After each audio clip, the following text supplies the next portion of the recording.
From the mountains of central British Columbia to you listening around the world, this, my friends, is Spaced Out Radio. I am your host, Dave Scott, sitting in the captain's chair of SOR headquarters. We welcome you to tonight's show, including Kingdom of Nye Radio and Revolution Radio. Remember, if you want to take a listen to our archives, they are free at youtube.com/Spaced Out Radio. Just do me the favor, hit that subscribe button. Our website is spacedoutradio.com, where we have a plethora of features for you, including reading up on Captain Shirk's SOR Newswire and much more. Tonight's show is brought to you by Mighty Moose Beard Oil Company.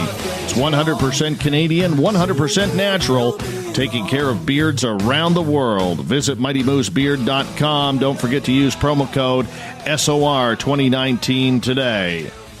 The Paranormal Lawyer, Michael W. Hall, is back on Spaced Out Radio, this time to talk about the raid on Area 51.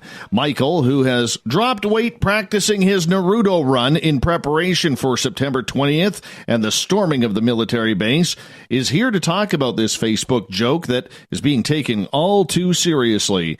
Even businesses are lining up to support those who run in, including Arby's, who said they would donate food to the cause. Over 2 million people say they're attending. About 1.6 million say they're interested, much to the chagrin of the United States Air Force. And then there's the Facebook conspiracy surrounding this. Then at the bottom of hour number 3, I will bring you the news from the SOR Newswire, brought to you by Paranoia Magazine. Mr. Michael W. Hall, the Paranormal Lawyer. Been a while since we had you on the show, but welcome back, my friend. Hey, Dave. Thank you for having me back, buddy. How's your Naruto run coming? You know, I've been practicing a Naruto dance step. I think we ought to come up with a dance called the Naruto, don't you? Well, I'm sure somebody is developing one. I think you have to have bullets firing at you to make it successful. Right. And that's something that I really don't want to get into, Mike, because old Davey here, I could probably lose a race to a turtle or a snail right now. Not in the best of shape, but nonetheless, we do have to, continue on and we can make light of all of this, Mike. We're going to get pretty heavy into this little controversy, if we could call it that. But first, you have been pretty busy with your team in Washington State, the UFOI team. What have you been up to? Man, I tell you, we just got back from Ecity Ranch down there at Trout Lake, Washington, almost to the Oregon border in the southwest part of the country.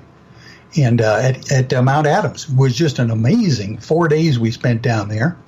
And then we went over to Takalaka Lake as well. This is, of course, kind of a rerun of our Mount Adams experience that we had last year at about this time. So it was quite an event down there. The weather was hot, really hot, and clear.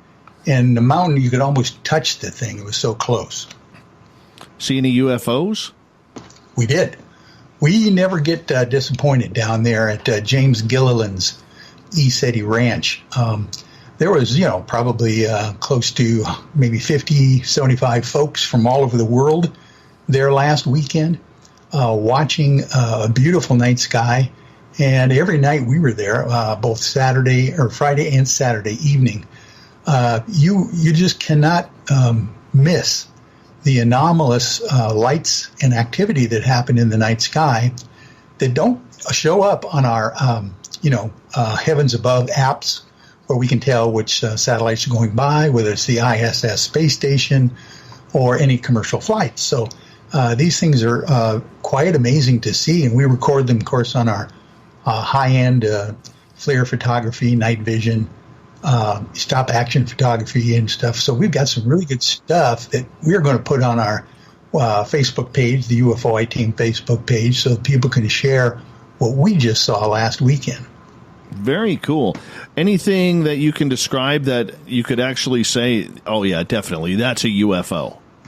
Well, yeah, definitely, because, you always see some satellites going by, and you get used to those and how the trajectory works on that, and the brightness of those, the fact they go in a straight line and never waver from that, They don't blink. They don't do anything anomalous, as opposed to much brighter objects that are coming much lower in the night sky.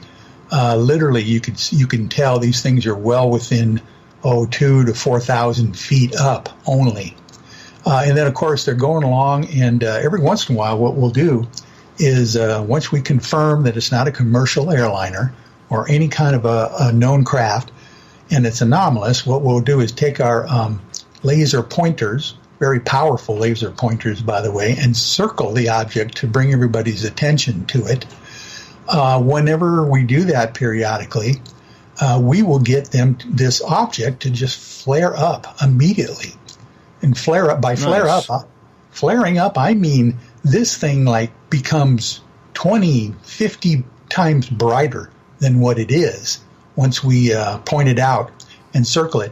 And then it just goes right back down, and it flares right back up and goes right back down as it's moving across. And it might even veer off to a trajectory that is not straight as well, or it'll stop in the middle of the sky and do the same thing. Now, by the way, a lot of people will confuse the idea of an anomalous object with an iridium satellite.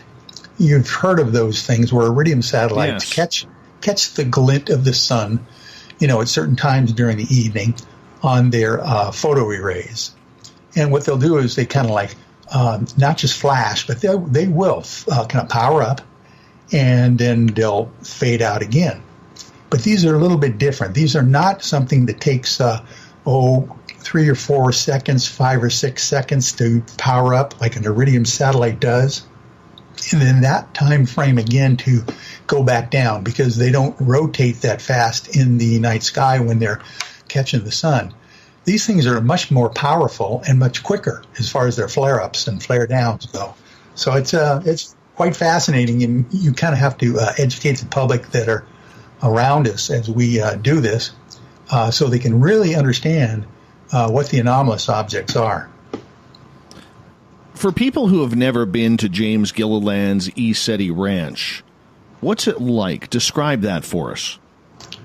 Well, I'll tell you what. It is like, if I could describe it for someone who's never been to that situation, I would say that if you imagine in your mind sitting on the plains, the grass plains of the Serengeti somewhere in Africa, East Africa, literally, and you're staring out at these beautiful wilderness with green evergreens in the background, which you don't see in the Serengeti, of course.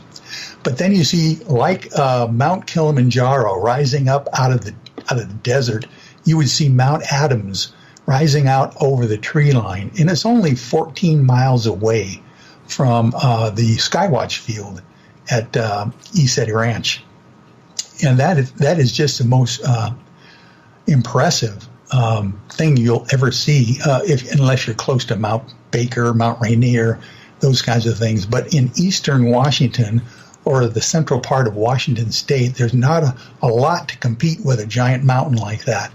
About 10,000 feet tall, maybe 12,000 at the very top of the summit. And it's, of course, snow-capped all year round. So it's quite a sight to see against a beautiful blue sky that was totally clear all weekend this weekend. Sounds beautiful. And James actually has a lot of different creatures that have been sighted. It hasn't just been UFOs. I remember a long time ago when I had him on this show, and he's a very tough interview, extremely tough interview, because he only gives 10, 15 word answers, and you're like scrambling, James, we need you to answer this. People want to hear from you. But he's so relaxed and laid back that he just doesn't seem to care too much, which I do respect him for. But that being said, when he was on this show a few years ago, I remember him saying that he has had everything from Sasquatch encounters on his property, because he's got 50 acres or 100 acres or something like that, huge amount of property. He's had gnomes seen on his land. He's even had aliens come into his house, walk right in while he's grabbing a cup of coffee in the kitchen. And that's just the strangeness that happens at that. Michael, why do you think it happens there? Yeah, you're right, Dave. That is just really a fascinating location, I think. One of those portal locations that seem to have all of those types of encounters. And James has been there for 30 years in this location. He knows the community. He knows the indigenous tribes, American Indians in the area as well, that have told him that for eons, generations and generations, as far as anyone can remember, the oral stories and traditions go back that Bigfoot and UFOs, orbs, by the way, plenty at night, those kinds of things, the Fae, all those kinds of things. It seems to be maybe a very thin veil at that area of Mount Adams. Because there's a whole lot of traditions in that area that seem to coalesce into one general location. And James has done an amazing job of facilitating other people from literally around the world to come there, enjoy what he has seen and experienced in a non-threatening way, by the way. You feel very comfortable and protected in that area as well due to, I think, his experience over the years. Yeah, and like I said, James is very laid back, and if you ever get a chance to check out the Ecity Ranch, I highly suggest that people do, because James is a good guy. Let's be upfront. He's a good guy, and he wants everybody to have an experience, and he knows his property is special, and he wants to make sure, Michael, and I'm sure you'll agree, that he wants the non-believers, those who've been wishing for an encounter, anybody to come down there and just try and see something anomalous and have some fun while looking for the strange and weird. Oh, yeah. No, and literally, I was speaking with people from Europe and, Belgium and different parts of around the world this weekend who had traveled quite a long ways to go, even, all parts of the United States as well. One guy that I got to meet and befriended real well was just from Alabama. Took a flight and rented a car and just was there in a matter of probably 12 hours from the time he decided just to go there. I would suggest most people, though, if they want to go there, is look at their calendar for Ecity Ranch online and contact them and make a reservation. It's very easy to do. And they invite the public to come at any time. It gives you various options on whether you want to rent a room while you're there or rent a campsite, those kinds of things. Plus, I'll tell you what, they have some really great food there. For $12, you can sign up for an organic breakfast that is just to die for. And I had that both mornings while I was there just to kind of start the day off, with some great coffee as well. Was there organic pig there, like bacon? You know what? I had organic bacon right there. It was thick sliced. It was crispy, but not too crispy, like it's, the real stuff. I couldn't believe it. I loved it. Nice. Very, very nice.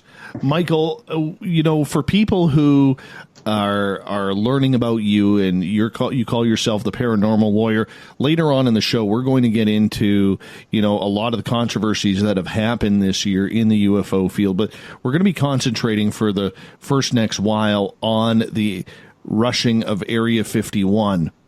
And we're going to get lots into it at the bottom of the hour as well. But when you first heard this story, Michael, what was your opinion of it? Well, I tell you what. Oh, by the way, Dave, I want to thank you for monikering me with the Paranormal Lawyer. I mean, you were the guy who started my entire career by coming up with that name. And I'll tell you what, it's just taken off. And I really appreciate that. Oh, no problem. No problem, buddy. No problem whatsoever. Yeah, I have a habit of nicknaming people. You do. And if it hadn't been for Dave Scott and Spaced Out Radio, there would not have been a Paranormal Lawyer. So there you go. You know what? I'm going to explain that for a second because we do have some time here. Yeah. I am very open, Michael, about and you and I have talked about this, about my suffering from depression and anxiety. I don't hide it. A lot of people hide their mental illnesses. I don't hide mine.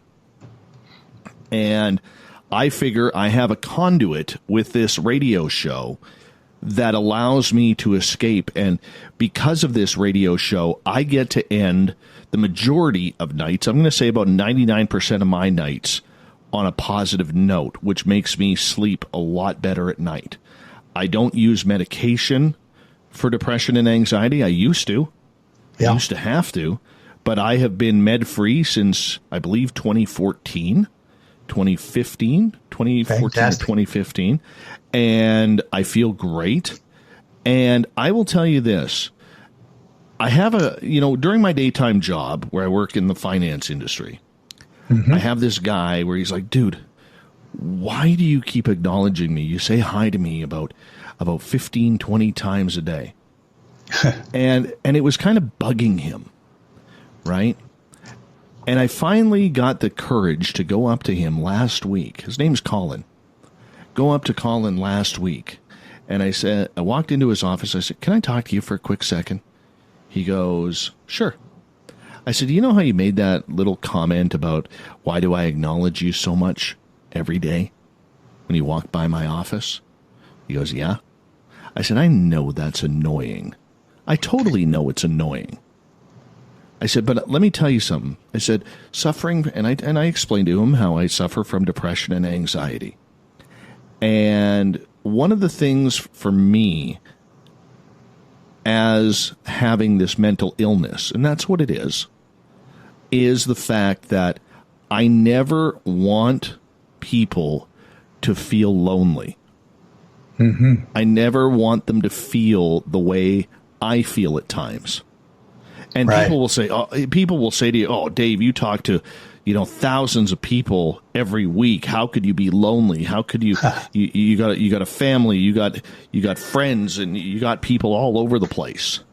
And I can honestly say that there are days where I feel all alone. I live in the middle of nowhere. Literally, Michael, you've been to my house. Yeah. I there's not a lot of people around here, and anyways, so I explained to him that, because of this mental illness, I want to make sure that nobody in my inner circle ever feels the way I feel at times. And I could be triggered at the snap of a finger. That's just the way it is. I've learned to control it, but I can really, really be triggered at the snap of a finger, where all of a sudden something creeps into my head and boom, I go right into that depressive mode. And I fight that every day. Every day is a fight, and you have to keep fighting it. And so giving you the nickname, the Paranormal Lawyer, and, there are other people whom I've nicknamed as well, like Linda Godfrey. I call her the Queen of Cryptids, and it just goes on and on. Yeah. But the reason why I do that is I want that person, for me specifically, to feel special. Like Eric Cooper, I always mention his beard, or we have a number of listeners like Uncle Dale and his mustache, or Captain Shirk, or whoever. Right. It's my way of making them feel a little bit more special, saying, look, you mean something to me. So that's why I do it. And the fact that the Paranormal Lawyer has taken off for you, I'm very proud of that. I'm proud, when I go on social media, Mike, and I see all of these people calling you the Paranormal Lawyer. I think it's fantastic. Yeah, well, that is very touching, Dave. I really appreciate that backstory. It sure makes my moniker even feel a lot more warmer. I appreciate it. Yeah, no. So I always like to allow people to know that, right? Because it is something that is very, some people don't like having a nickname. Some people get a little bit offended, because we all want to be offended by something these days. You know that? And big shout out to Taro on Twitter, says, thank you for this.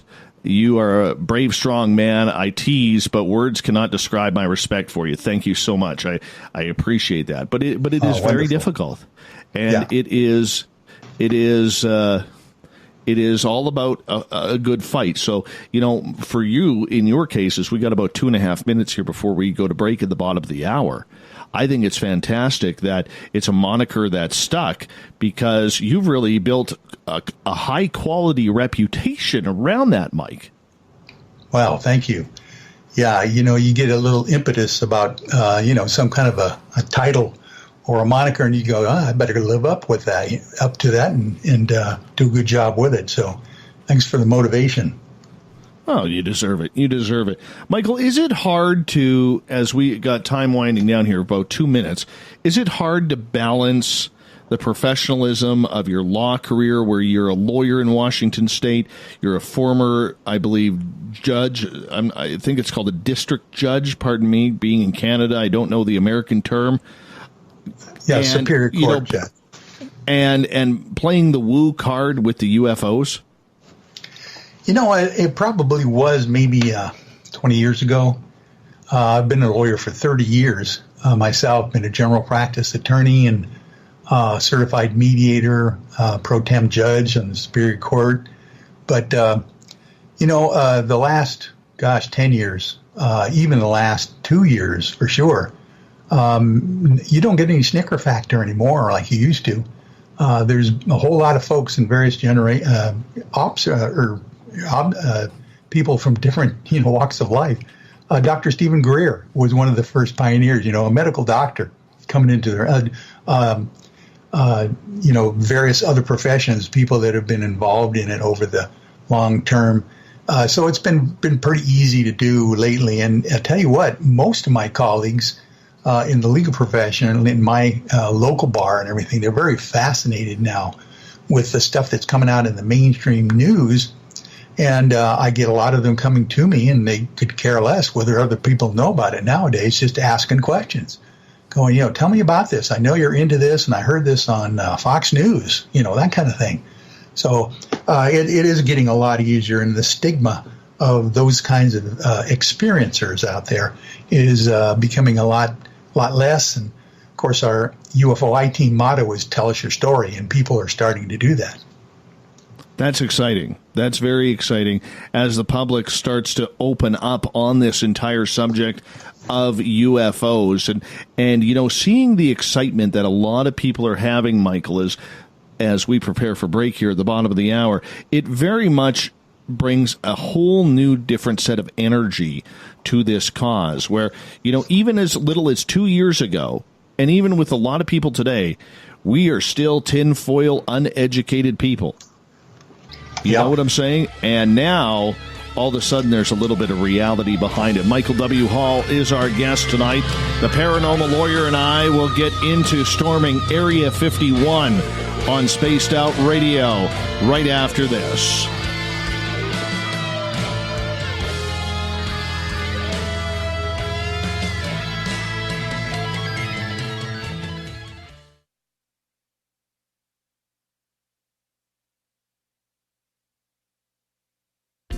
Hey, Spaced Out Radio listeners, it's Dave Scott.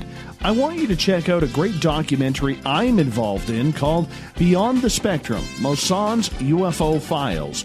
Directed by Darcy Weir, the film follows Jaime Mosson's journey for mainstream journalistic truth in ufology in Mexico. Beyond the Spectrum can be found on Amazon Prime. If you're a member, watch it free. It's worth the watch.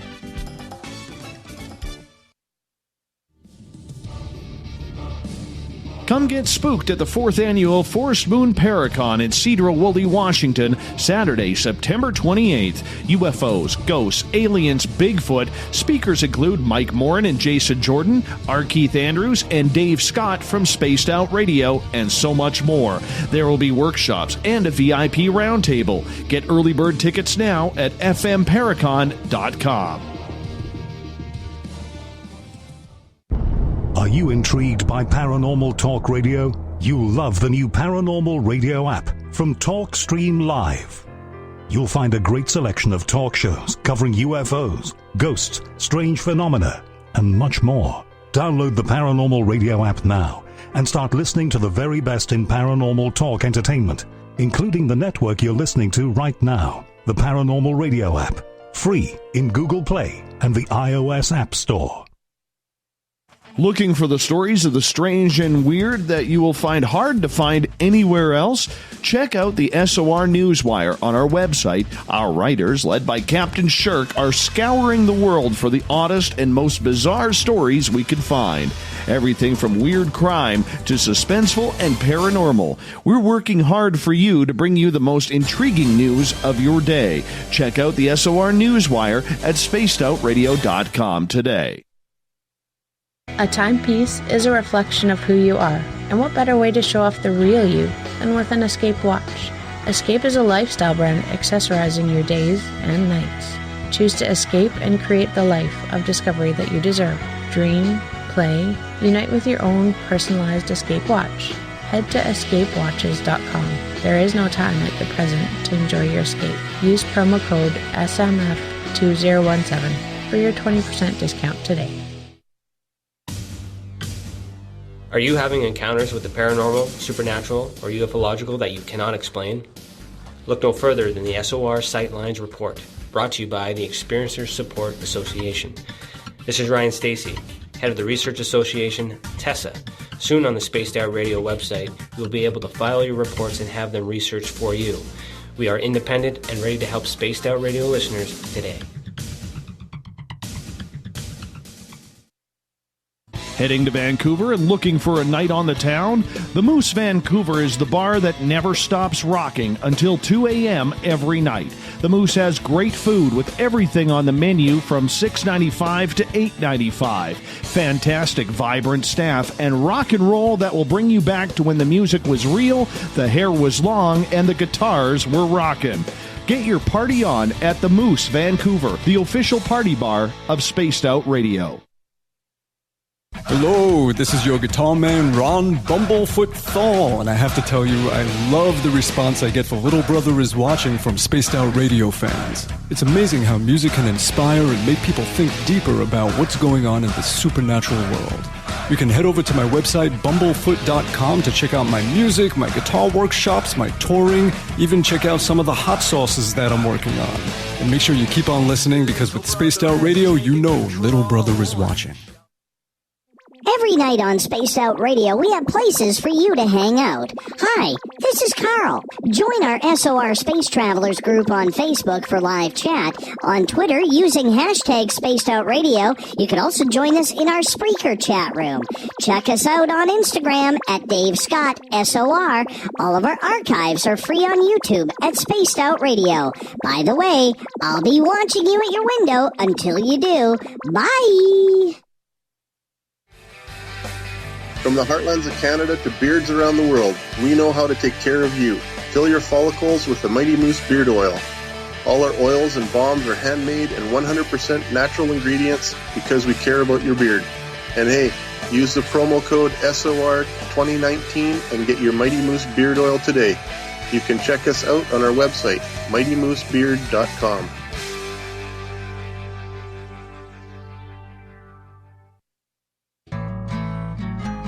Looking for a place to advertise at a very reasonable cost? Look no further than Spaced Out Radio. SpacedOutRadio.com has an advertising tab that you can click to check out our daily, weekly, and monthly packages to play on the radio, or our website including social media. From commercial spots to banners, we have it all. Check out our competitive pricing today. Coming soon to our website, spacedoutradio.com, is the SOR Space Travelers Club. For just $5 a month, you can get into a private area on our site where you can hang with other listeners in our chat room, post in our forum, and check out a bunch of exclusive content and store that won't be found anywhere else, including a nightly after-show party with Dave. It's going to be the best $5 a month you're going to spend. The SOR Space Travelers, only at spacedoutradio.com. Coming up this September 21st and 22nd, all UFO eyes will be focused on Toronto for the 4th Annual Alien Cosmic Expo.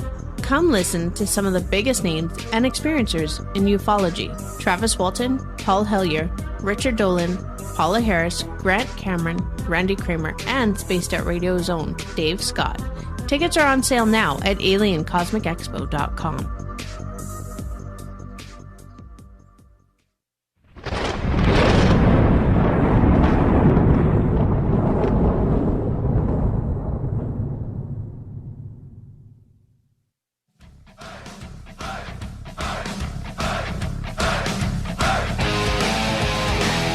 Welcome back to the second half hour of Spaced Out Radio tonight. I am your host, Dave Scott, sitting in the captain's chair of SOR headquarters. Thank you so much for joining us. Hey, I want to remind all of you that if you're not doing the new Rudo run to our YouTube channel where we store our archives for free, you should.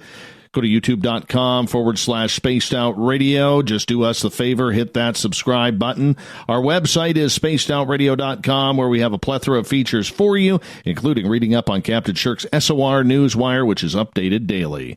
Michael W. Hall, otherwise known as the Paranormal Lawyer around these parts, joins us to talk about storming Area 51. This has been a hoax, a joke that has been blown out of proportion.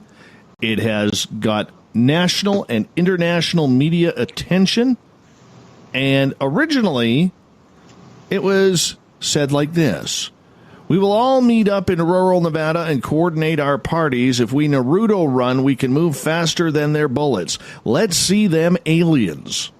Michael, what was your reaction when you first heard about this storming Area 51 event on Facebook? Yeah, I tell you, boy, this was... it was not that long ago when you think back on this. This was June 27th that a young kid, 20 years old, from Southern California, put up this joke of a post on Facebook that just went viral immediately. Matter of fact, right as soon as it happened, I get a call from my son, Cameron. He's 21. He's always into the new stuff. And he says, Dad, there's this thing there, like, saying we should all get together and storm Area 51 and free the aliens, see what's going on down there. And of course, I thought, well, it's a great counterintelligence distraction, if you want to think of it that way. Get a whole bunch of people who might be interested in the subject and get them really hyped up on something that's crazy like that. So I said, I didn't even think much about it. I told him, well, don't worry about it. It'll disappear in the next day or so. So he calls me back a couple days later. He says, Dad, over 1 million people have signed up to do this thing on September 20th. And I'm going, that's fast. 1 million hits and views, that quickly on Facebook. That's awesome. And then, of course, he calls me up a couple days later, like a week later. He says, it's well over 3 million people, Dad. They're going nuts on this thing. So what I'm thinking, Dave, this is just a phenomenon that we have to realize that might be the young Zoomers, millennials, Woodstock. Let's put it that way. In the 60s, I was a little too young to go to Woodstock, but I'll tell you what, I sure heard about it, and I kind of kicked myself the rest of my life for not taking my 13-year-old self and put myself on a bus to go there. Just to kind of be experienced at a big event.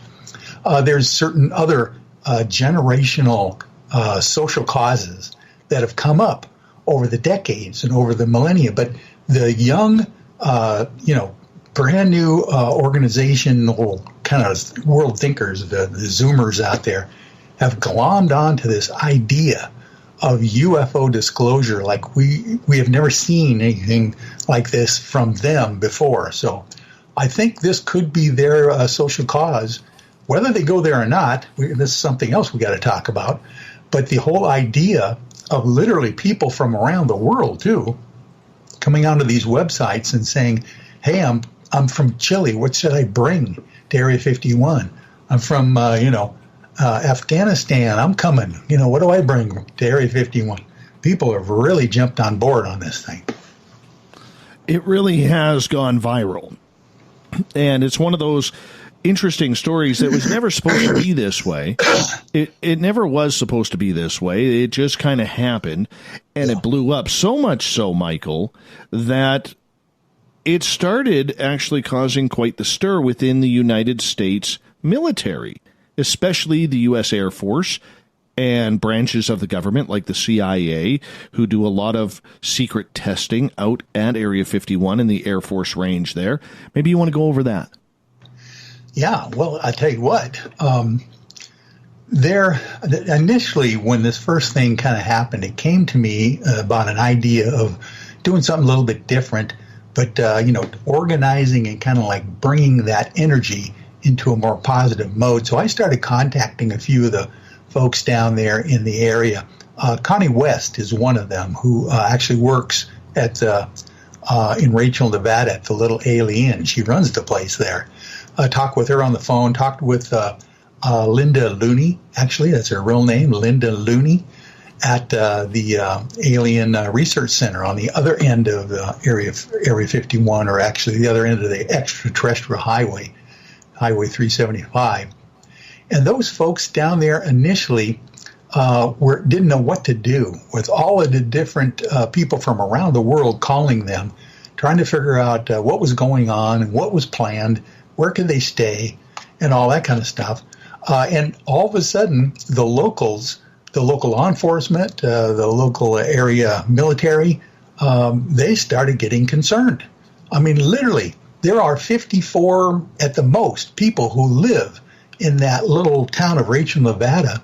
And if they ever got overwhelmed by even 3 times that many people, it would be a disaster down there. So I have heard some of the strategies that have been going on lately by the powers that be, the governor down there, and they are even thinking about, at one point, closing down the extraterrestrial highway and only allowing folks who live there and work there to go in and out of the roadblocks. So I don't know that physically it's going to be even a possibility to go there and actually cause the trouble that other people are thinking about. But there's some strange things that I've heard about too that will be probably preventing this thing from actually happening if it was, the young people think they're actually going to go there and try to spend the night or a couple days there.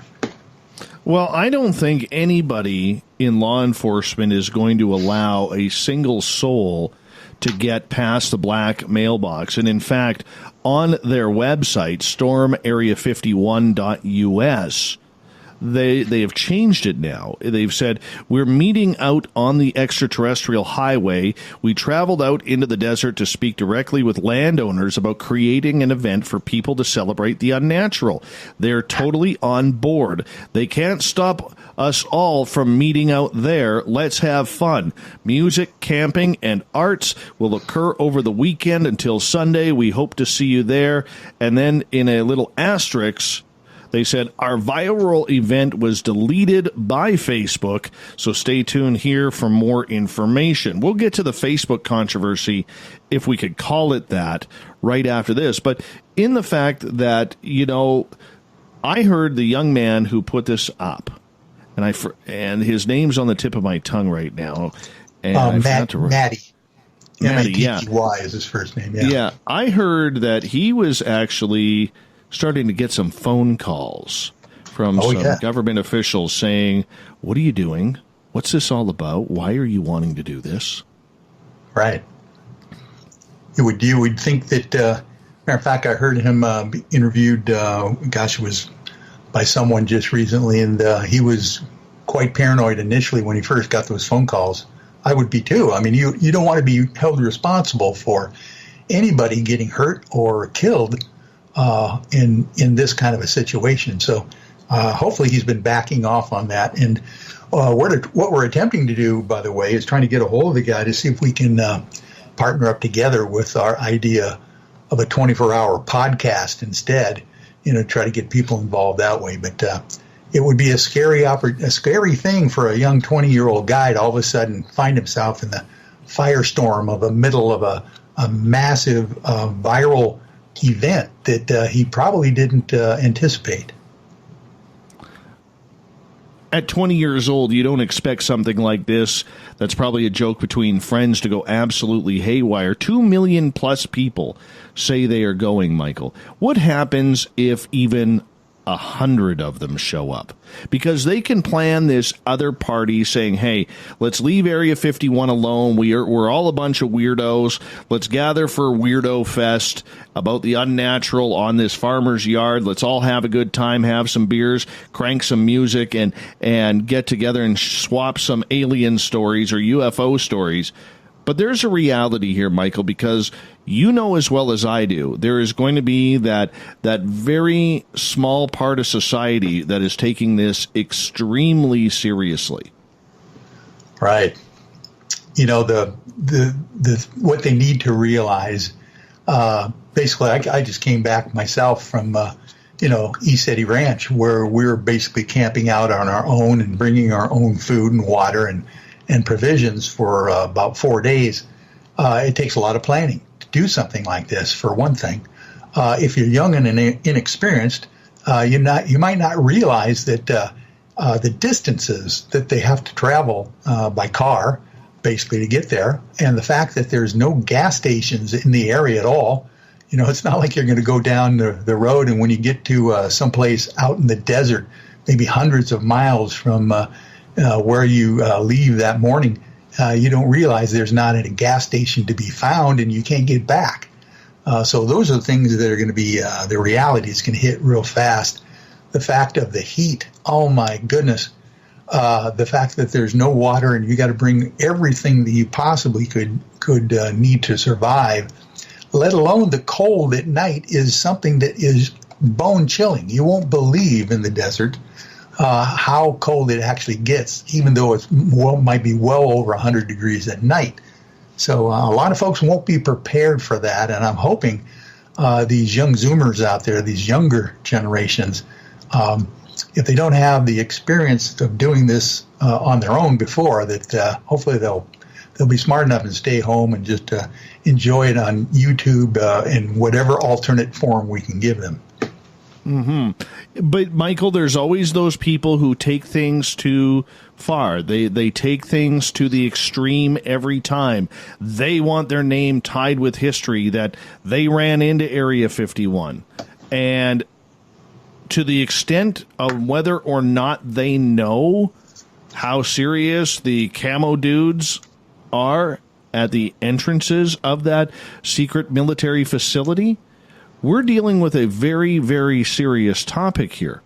And unfortunately, we do know there is that sect of society that is going to be very, very serious about breaking through those gates, even though they've got about, well, anywhere from 18 to 25 miles to get to the base from there. If they're in a car, well, they're pretty much going to get lit up by machine guns, either from other vehicles or from helicopters.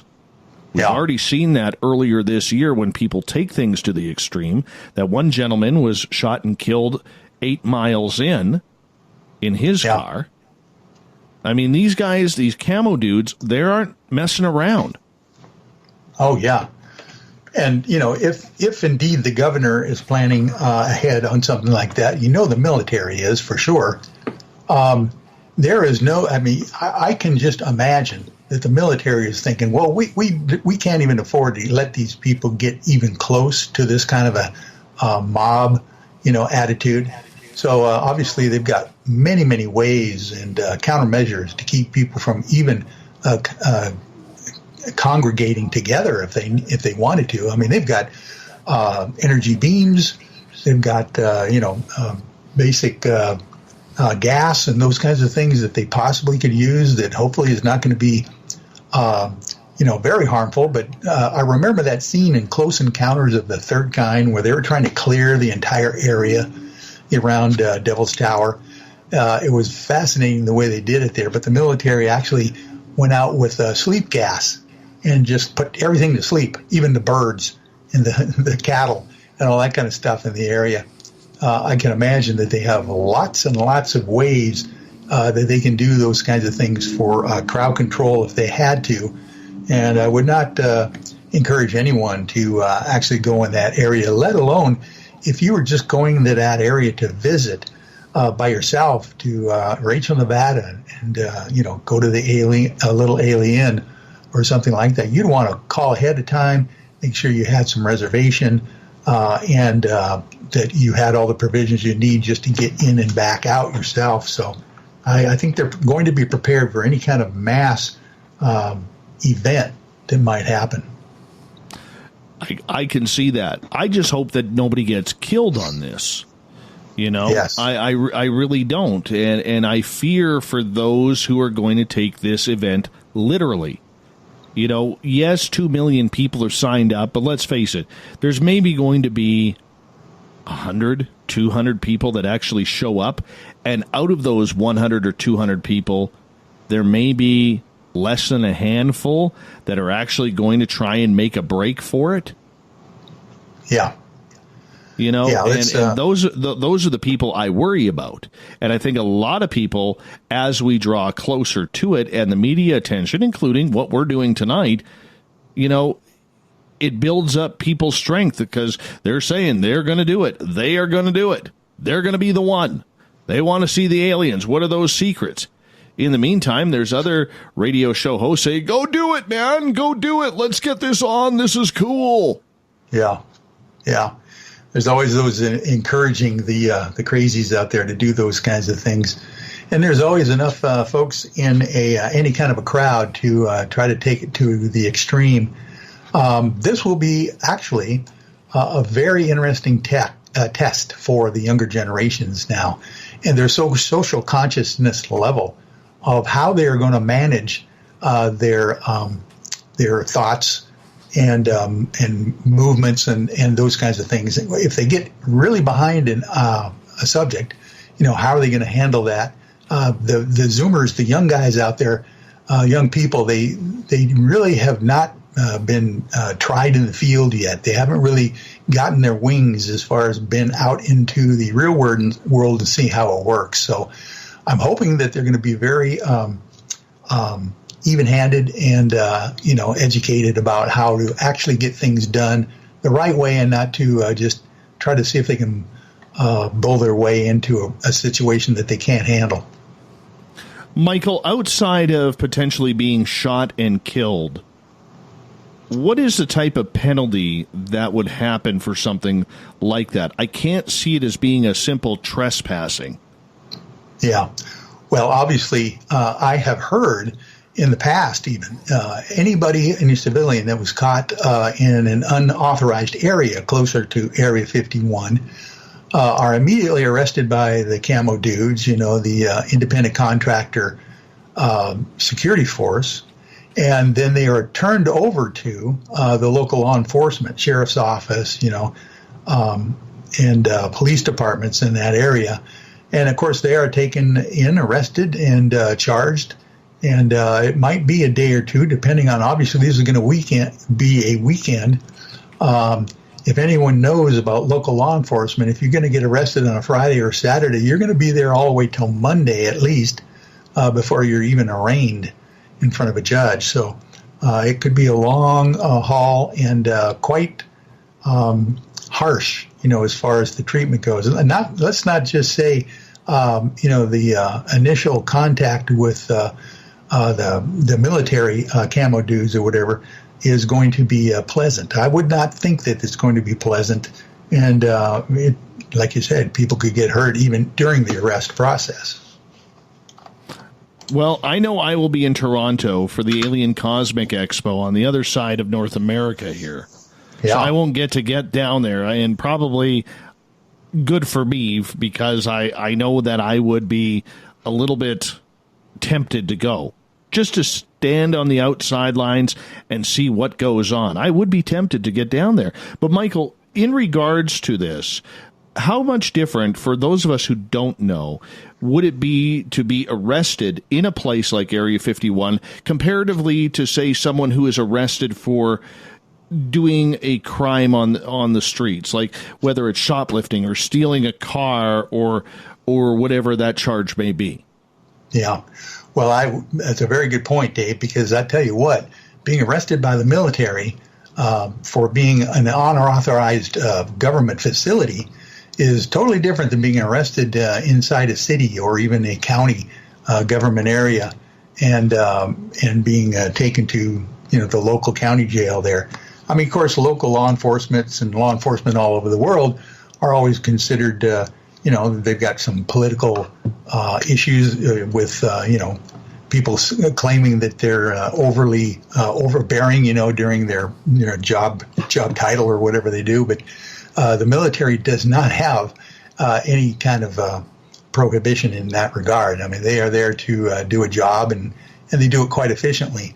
So I wouldn't think that you're just going to go there and try to argue with like your local cop on the street. This is going to be very serious, and I would make sure that everyone knows that and doesn't even attempt to do this, for their own health and well-being of the people around them as well. I wouldn't want to test that. We got about 2.5 minutes left before we go to break. The paranormal lawyer, Michael W. Hall, is our guest tonight on Spaced Out Radio. Michael, in regards to these people, what happens if they are injured, shot, killed, whatever it may be, because they want to storm this base? They are hell-bent on doing this. Could young Maddie, who set up this hoax on Facebook, could he be ultimately responsible for any injuries that may happen as a result of this?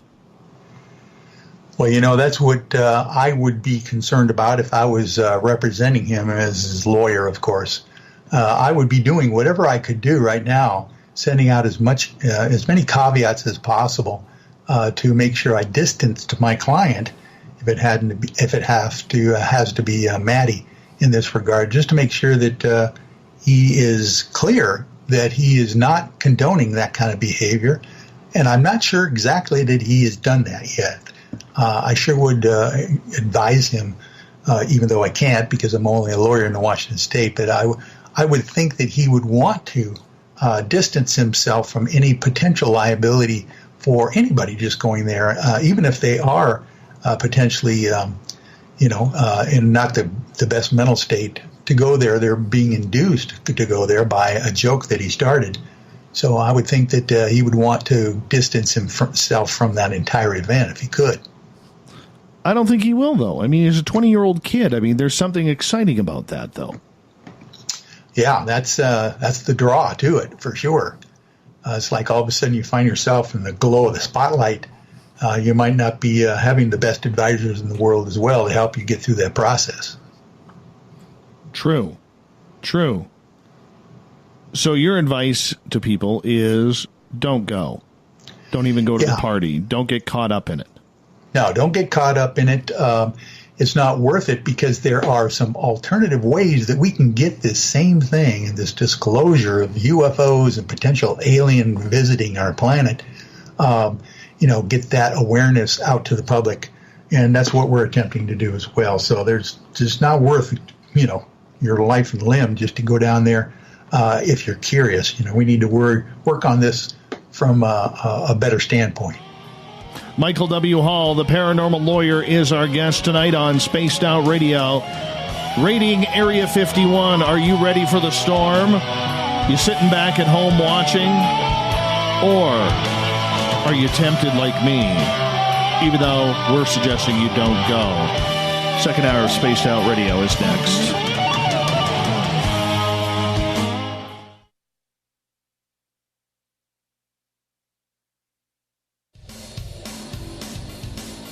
We all know on Spaced Out Radio we love a good beard and mustache, so why not take care of your facial hair with Mighty Moose Beard Oil?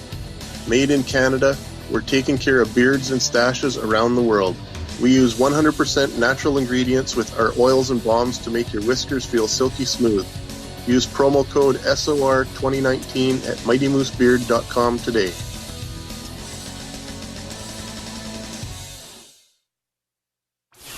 Hang out with Spaced Out Radio, where we own the night. This is Carl. You can follow Dave on Twitter at Spaced Out Radio, and during the show, use the hashtag Spaced Out Radio to chat with us live.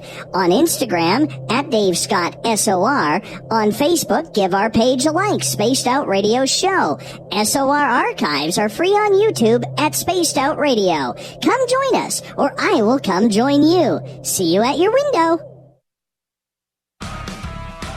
Get your horns up with me on Spaced Out Radio. This is Ron Bumblefoot Thal. Come tune in to SOR where you can hear me rock out with Little Brother is Watching, the official theme song of Spaced Out Radio. And then come on over to bumblefoot.com where you can find out about my tour schedule, my music, and everything else. Bumblefoot.com keeps you up to date on what I'm doing and the best way to stay in touch with my music and music camps. Sign up for my newsletter at bumblefoot.com and remember, Little Brother is watching. Canada's largest UFO conference is ready to roll in Toronto this September 21st and 22nd at the Alien Cosmic Expo. This year is about the experience. Listen to the stories of Dave Scott, Travis Walton, Paula Harris, Grant Cameron, Ryan Stacey, Richard Dolan, Leslie Mitchell-Clark, and more. Get your tickets now at aliencosmicexpo.com.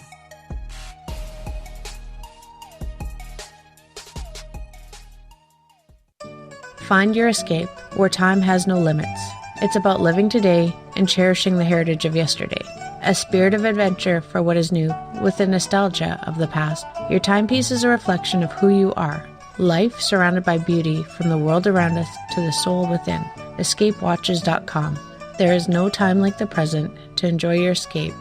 Use promo code SMF2017 for your 20% discount today. Hey fans, it's Dave Scott. Do I have something for you to check out? A great documentary about legendary Mexican investigative journalist Jaime Maussan and his search for the truth about UFOs. Beyond the Spectrum, Maussan's UFO files can be found on Amazon Prime. It's free to watch if you're a member. You might even hear me in it. So check out Beyond the Spectrum, only on Amazon Prime. The Call of the Wild is in Vancouver. The Moose Vancouver is one of the hottest bars and restaurants in the city. Open until 2 a.m. nightly, the Moose will rock you like a hurricane all night long. Great food with everything on the menu at $6.95 near the corner of Nelson and Granville. Get your horns up and come rock with us. The Moose Vancouver, the official rocking bar of Spaced Out Radio. Visit purpleplates.com today. For over 40 years, the Purple Energy Plates have been delivering amazing results for their many customers. Inspired by the great genius Nikola Tesla, the harmony, healing, and energetic effects of the plates have proven over and over to be beneficial and often miraculous to thousands of customers. Check their site for daily specials and choose from their many energy products. You won't be sorry. Visit them today at purpleplates.com. Are you having encounters with the paranormal, supernatural, or ufological that you cannot explain?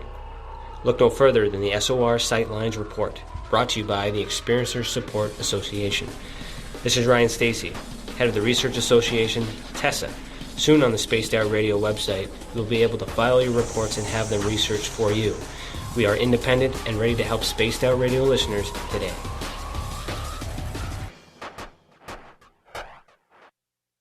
At spacedoutradio.com, we have a little bit of everything for you to stay up late. So while you're there, check out our SOR Newswire, where our team brings you stories of the weird and strange to the WTF from around the globe. News on Bigfoot, UFOs, paranormal, Darwinian-type crime tales. It's the stories that the mainstream media usually won't touch. Well, we got them all on the SOR Newswire, only at spacedoutradio.com. Looking for a place to advertise at a very reasonable cost? Look no further than Spaced Out Radio. SpacedOutRadio.com has an advertising tab that you can click to check out our daily, weekly, and monthly packages to play on the radio, or our website including social media. From commercial spots to banners, we have it all. Check out our competitive pricing today.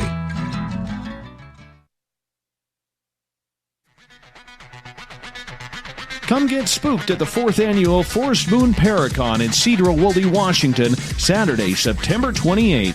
UFOs, ghosts, aliens, Bigfoot. Speakers include Mike Morin and Jason Jordan, R. Keith Andrews, and Dave Scott from Spaced Out Radio, and so much more. There will be workshops and a VIP roundtable. Get early bird tickets now at fmparacon.com.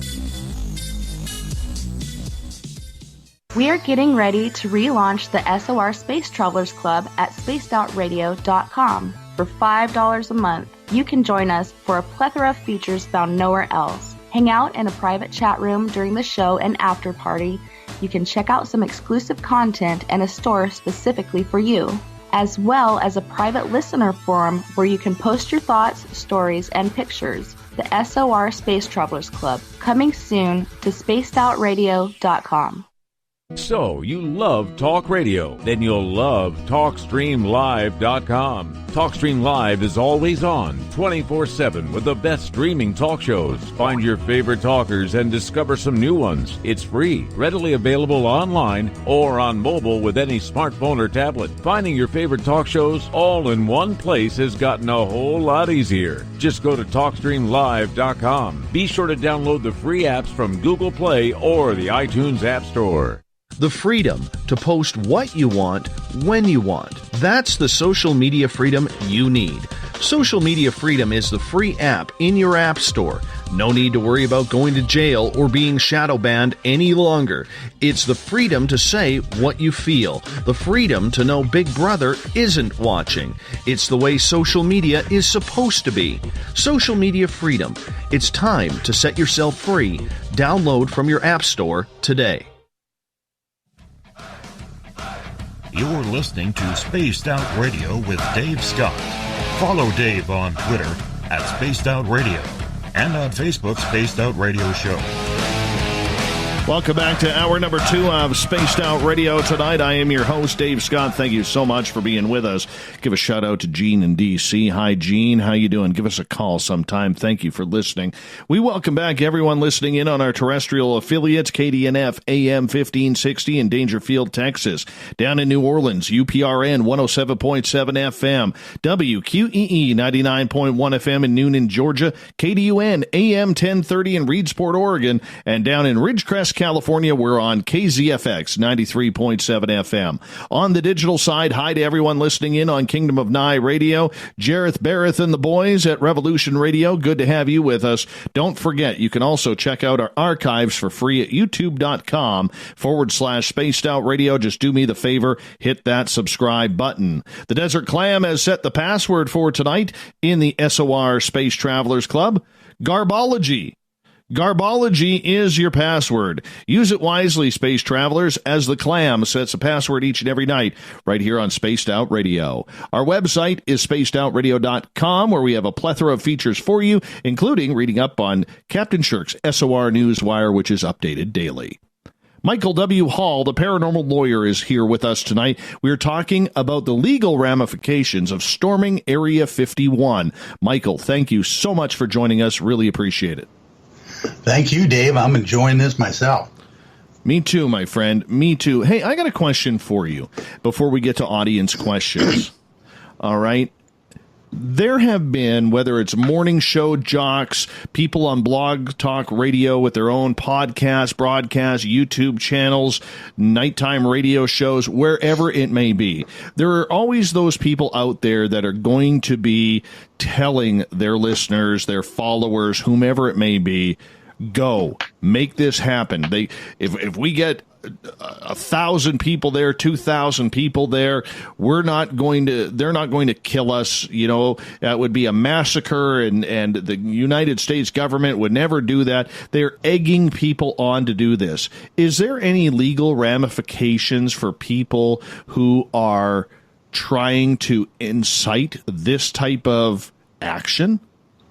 Especially, Michael, especially if they have some sort of medium to broadcast, write, podcast, or vlog off of. Yeah, exactly. And yes, that is an issue. Inciting a riot is a crime. Inciting, people to do criminal activity is a crime. It's basically a conspiracy issue as well. So you don't want to have anybody out there egging folks on, even though they might have the caveat on their radio or podcast show that this is for entertainment only. If I was an attorney representing those kind of folks, I would make sure that they had some kind of caveats on their program saying, whatever you think of this show, It's there for entertainment. We're not there to actually have you do or say anything that we are anticipating or telling you to do. So that's a tough situation to be in when you have a medium like that can reach quite a lot of folks and talk about them. And of course, a lot of those hosts out there, some love to rant on certain issues, and this is one of them for sure that they're jumping on because of the interest that's already there. So I would caution everyone that is in a position of authority or has a medium that they can use to promote to other people to do certain things to keep this thing down to a manageable level. Warn people not to do anything that's illegal. Trespassing is illegal. Obviously, anything with an intent to commit a crime or any kind of break any kind of law is something that you got to watch out for the consequences. And I'm sure and certain that the military is ready for any kind of consequences that might come their way and make sure it doesn't happen. How serious do you think the government is in regards to these messages? Are they watching, Michael, in your opinion, the people who have said they are interested, the 1.4 million who are interested, the over 2 million who say they're going, the media members who say, go do it, let's make this happen, let's see them aliens, they're not going to kill us if there's a bunch of us, if there's thousands of us, they're not going to do that, because everybody wants the ratings on it.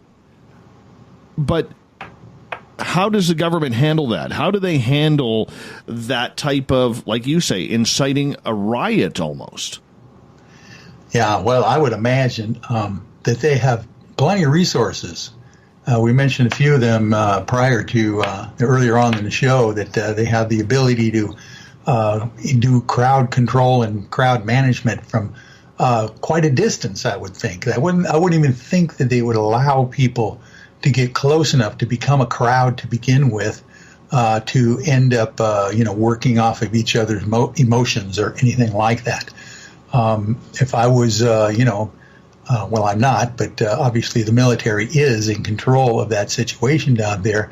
They have plenty of opportunities to plan ahead of time to make sure that this is not going to happen the way some of the young people and the insiders are hoping that it will happen. There's just no way they can afford to allow those kinds of folks to even congregate in that area for any length of time. So, if I'm correct, if say you're a media member, and let's say this show, we'll use this show as an example, and we have been telling our audience, do not go. It's not a safe thing. They actually do mean shoot to kill there. Right. Or deadly force, whatever you want to call it, whatever terminology you want to use. And we've been telling our listeners, do not go. We are not supporting this whatsoever. But let's say, hypothetically, I am telling my listeners, I want you guys to go. I want you to happen. Could I get shut off the air for that in case people got killed? Could I be sued for inciting people's emotions? What would be the ramifications to me and my show if I were supporting this? Well, indeed. Obviously, supporting an illegal activity is a lot different than supporting a cause of peaceful protest, those kinds of things. This has not been couched in the terms of a peaceful protest at all, or a gathering in that regard. This has been couched in the terms of trespassing on government property, those kinds of things. And I would think that definitely you would have some ramifications if you were participating in that, and or you were inciting that illegal activity as well.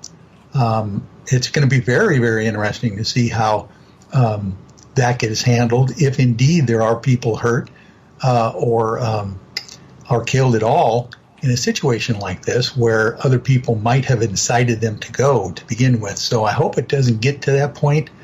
That's exactly what we need to all get together.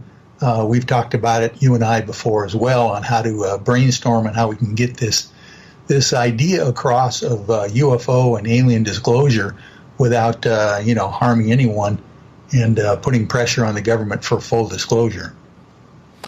Andrew on Twitter has a question for you. He says, Michael, do you think it's possible that this is a psychological operation gone too far? There is precedence for this idea, like Orson Welles' War of the Worlds 1938 broadcast, which was disguised as a real and ongoing report, which caused some real chaos and anxiety. You know, it's a very good analogy, actually, of the 1938 Orson Welles broadcast. I have a little history on the background of that because I studied that as a broadcast journalist, like I know you are, Dave, in college myself.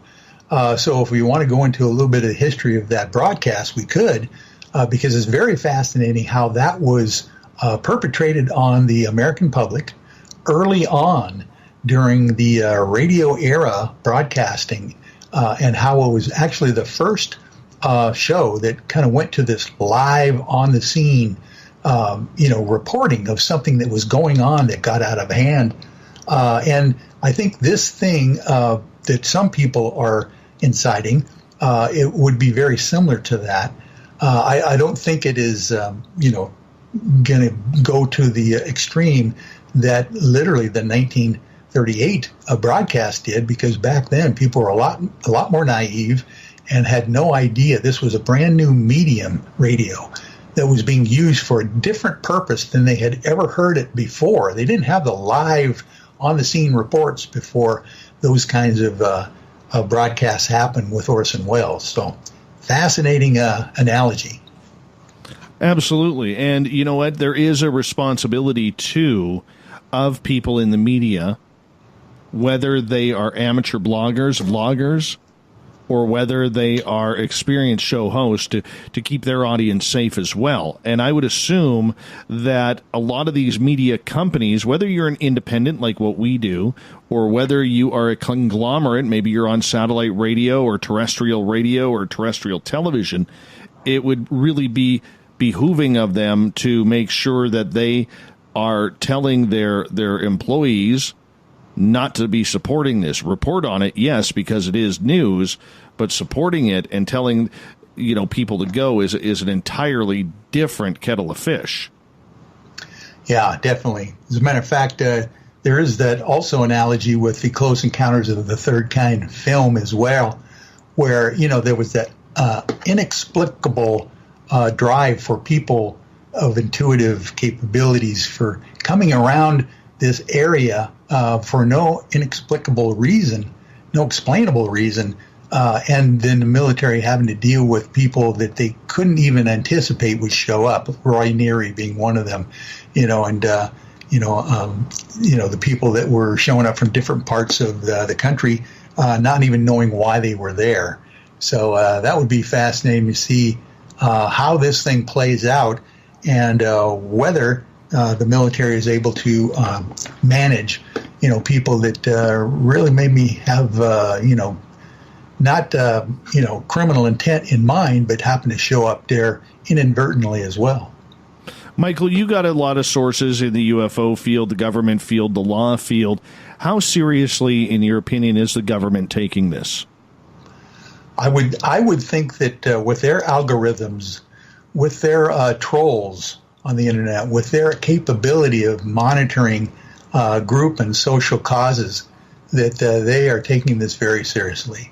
I've seen some major announcements by various military security organizations and people saying that they are taking this very seriously, and they are prepared and will be willing to do whatever needs to be done to make sure that this thing doesn't get out of hand. So I would imagine that they're about as serious as they can be. Okay, they talk about it being national security and a national security risk, and this is for the country that we got to defend this land. But when it's, let's say 10,000 people show up there, hypothetically, 10,000 people show up there, American citizens for the most part. All right, is it national security if you want to know what your taxpayers' dollars are doing? And that may sound like a silly question, and I'm sure there's a lot of people eye-rolling over that right now, but I would like to know. if I'm a taxpayer in the United States, which I am not, since I live in Canada, I would like to know. Of course. And I think that is kind of the crux of the matter right there. The curiosity now is being piqued by these younger generations. And basically they've been, I think, raised and grown up with the whole idea of, alien people visiting the planet or living on other planets and space travel and all that kind of stuff. They really don't have the old-time prohibitions of thinking outside the box. So they are already ready for that, and they might be just getting to the point now in their lives where they're kind of stretching their or flexing their communal, muscles and trying to assert themselves as a generation in trying to figure out why they can't get information on something like this. But the most important thing is that that is a healthy thing if it can be channeled in the right direction, that we need to know what's going on. For the things that are not of national security but basically would help humanity should be known and should be spread around as far as the general populace goes. So I'm hoping that this is going to be a new trend for young people to really want to know the truth out there. And if it comes to UFO disclosure, that's a good place to start, because I'll tell you what, once that domino tips over, there's going to be a whole lot of other information that comes out as well. And I think it's all connected somehow. Would the military be worried about that? Like, would they be worried about their reputation? Would the government be worried about their reputation, whether it's the federal government, whether it's government agencies like the CIA, whether it would be state government in Nevada at this point, law enforcement? Would they be concerned or worried about what those potential ramifications would be? I would think they would be highly concerned, definitely. And I would think that they would be brainstorming behind the scenes well in advance of anything that would actually happen here on September 20th, by the way, so that they would be able to manage those kinds of hot political issues of how you control a group of people that want something and are willing to, put their money and their mouths where their intentions are and try to show up to do something like that. So I would imagine they take that very seriously, and they have plenty of time and opportunity to work on this project, make sure that people are not going to get hurt, and probably not even being able to get together in one spot like this to get to the point where it could get out of hand. Right. I'm just wondering, because let's face it, if, let's say, hypothetically, 1,000 people or even 500 people or 100 people storm the base, and the government, let's say, murders, if you want to use that term, a few of them. Maybe not all, but a few of them. Wouldn't that be a little bit... I want to word this carefully, because to me that sounds very communistic when you're murdering your own citizens for seeing what secrets the government is holding. Do you see where I'm going with this? Oh, yeah. No, I totally understand. And of course, they, I would imagine, have that same feeling as well, is they need to manage this somehow to make sure that that is not going to be the headline the next day. That anybody is killed by the military for doing something like this. And my gosh, we've got some creative folks as far as, the defense of our country is concerned. And I'm sure they've come up with some very interesting ideas to be able to make sure that hot potato political backlash doesn't happen. Michael W. Hall is our guest tonight on Spaced Out Radio. We are talking about the storming of Area 51. Jim Mallard, a good friend of this show, from the Mallard Report, which can be heard on his website, mallard.com or mallardreport.com, every Tuesday night, 6 p.m. Pacific, 9 p.m. Eastern. He has a question for you. And he goes, I know this is going to sound like I'm off the rails, but Michael, do you think any of these people who may storm Area 51 could have charges filed of being a hate group, terrorists, or even treason? Yeah, those are the things that you think about when you're talking about anything that would fall into the Homeland Security Act, Anti-Terrorism Act, and those kinds of things. I don't know if people have actually taken, especially young people, might have even taken the time to read the terms of those specific Homeland Security Protective Acts and the definitions of what a terrorist is, what those things are involved as far as prohibitions in doing, as far as a conspiracy and all that kind of stuff. So it's very possible that you would face a plethora of charges in something like that would not even necessarily be state based as far as statutes go. There are definitely federal laws and those kinds of things that they might not even contemplate that they would be using basically to discourage not only people that are doing this potential event, but even in the future from doing something like this again. So I would very much caution people from thinking that they could get away with something like this and not have some long-term ramifications having to deal with potentially having a criminal violation, a federal criminal violation, and or Homeland Security Act thing tagged to your name as well for the rest of your life. It wouldn't be fun. No, that wouldn't be fun because your days of flying are over as well, let alone leaving the United States. There you go. Yes, exactly. Reporting in, might even having a parole officer for quite a few years, definitely. Mm-hmm. What about the media? What do you think is, we got about a minute and a bit here to go, about a minute, 10 seconds. What do you think the role of the media will be in this, in covering this event? Because every major network will have vehicles out there just in case something happens. The media will be prepared. Matter of fact, I would assume that the military is in communication with the media, even now as we speak, with the idea that if indeed they have some mainstream media there in the background, in the at the roadblock areas, reporting ahead of time that people are not being able to get to the area at all, it might be very helpful. So the media, in some cases, can be used for a positive outcome of any kind of a potential problem that would happen.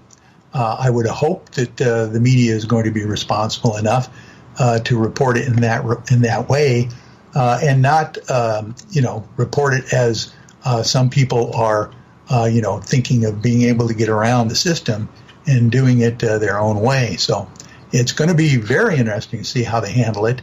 As of yet, we haven't heard much from the mainstream media in this regard. Well, you won't until it gets closer. Until it gets closer, then it will. As we go to break here at the final part of this half hour of Spaced Out Radio, half the show done already. Michael W. Hall is our guest tonight on Spaced Out Radio. Raiding Area 51 is what we're talking about. Good idea? I don't think so. We don't want any of our SOR listeners heading there. More Spaced Out Radio right after this.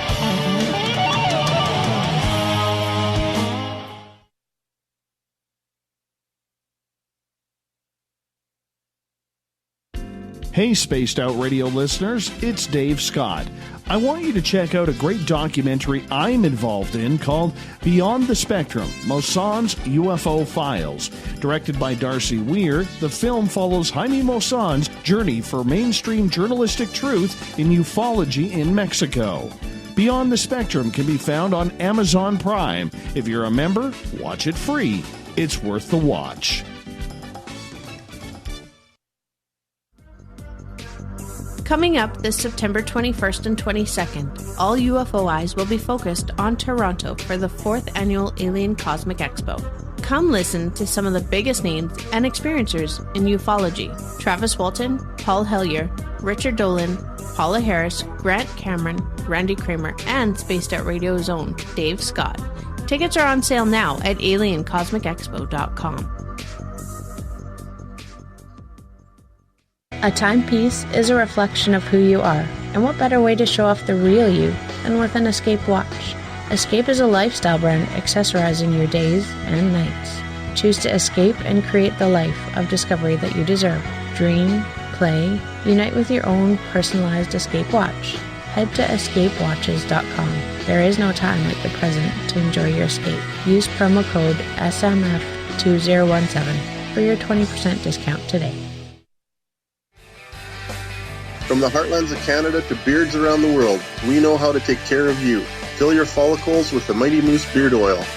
All our oils and balms are handmade and 100% natural ingredients because we care about your beard. And hey, use the promo code SOR2019 and get your Mighty Moose Beard Oil today. You can check us out on our website, mightymoosebeard.com.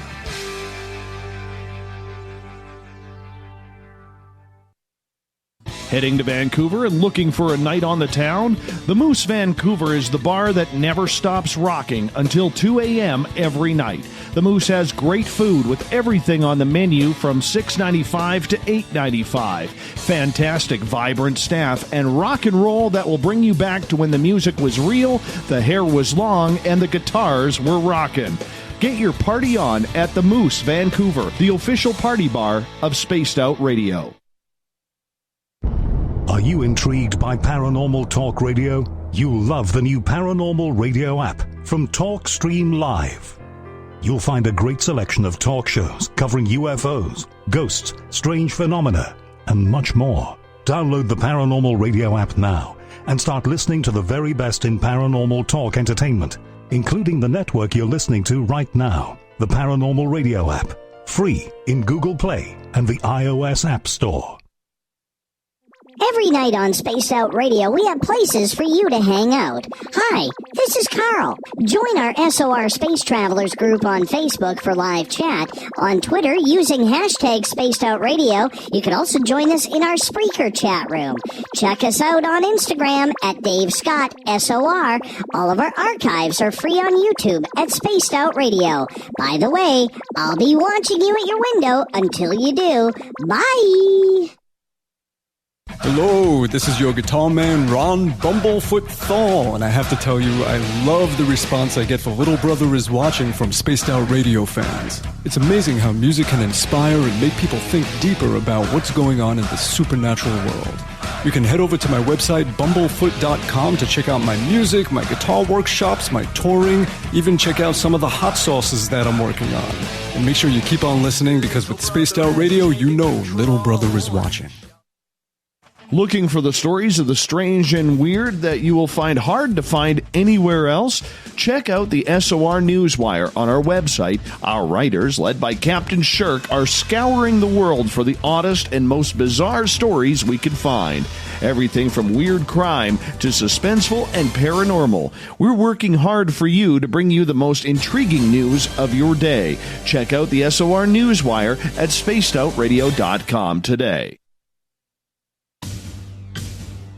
Are you having encounters with the paranormal, supernatural, or ufological that you cannot explain? Look no further than the SOR Sightlines Report, brought to you by the Experiencers Support Association. This is Ryan Stacy, head of the Research Association, TESA. Soon on the Spaced Out Radio website, you'll be able to file your reports and have them researched for you.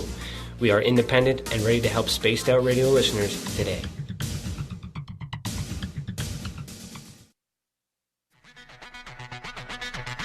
Come get spooked at the 4th Annual Forest Moon Paracon in Cedar-Woolley, Washington, Saturday, September 28th. UFOs, ghosts, aliens, Bigfoot. Speakers include Mike Morin and Jason Jordan, R. Keith Andrews, and Dave Scott from Spaced Out Radio, and so much more. There will be workshops and a VIP roundtable. Get early bird tickets now at fmparacon.com.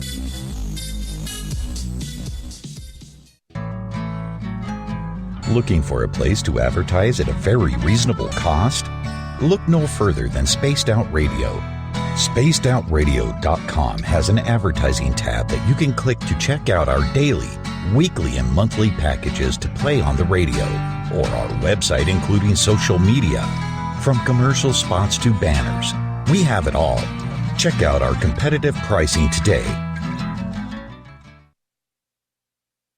Coming soon to our website, spacedoutradio.com, is the SOR Space Travelers Club. For just $5 a month, you can get into a private area on our site where you can hang with other listeners in our chat room, post in our forum, and check out a bunch of exclusive content and store that won't be found anywhere else, including a nightly after-show party with Dave.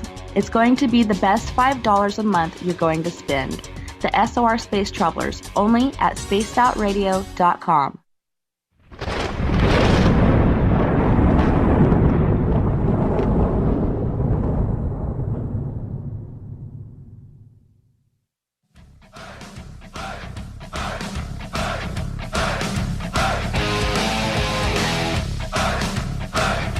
We pass the halfway point of Spaced Out Radio tonight. I am your host, Dave Scott, sitting in the captain's chair of SOR headquarters. Thank you so much for joining us. Really appreciate you taking the time. Reminder, if you've missed portions of this show or others, you can always go check out our YouTube channel for free, youtube.com/Spaced Out Radio. It's where we store all of our archives.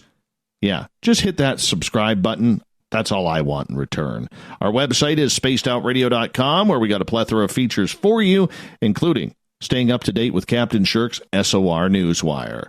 We're talking storming Area 51 tonight. The paranormal lawyer out of Washington State, Michael W. Hall, is with us tonight. Michael, thank you so much. And right before the break, we were talking about the media showing up. Now, this is where I think the media could be a little bit more friendly to the public. And the reason why I say that, Michael, is if there are those people, those sycophants out there, and we know they are in every group, who actually show up there and start their Naruto run, because you know they will, all right?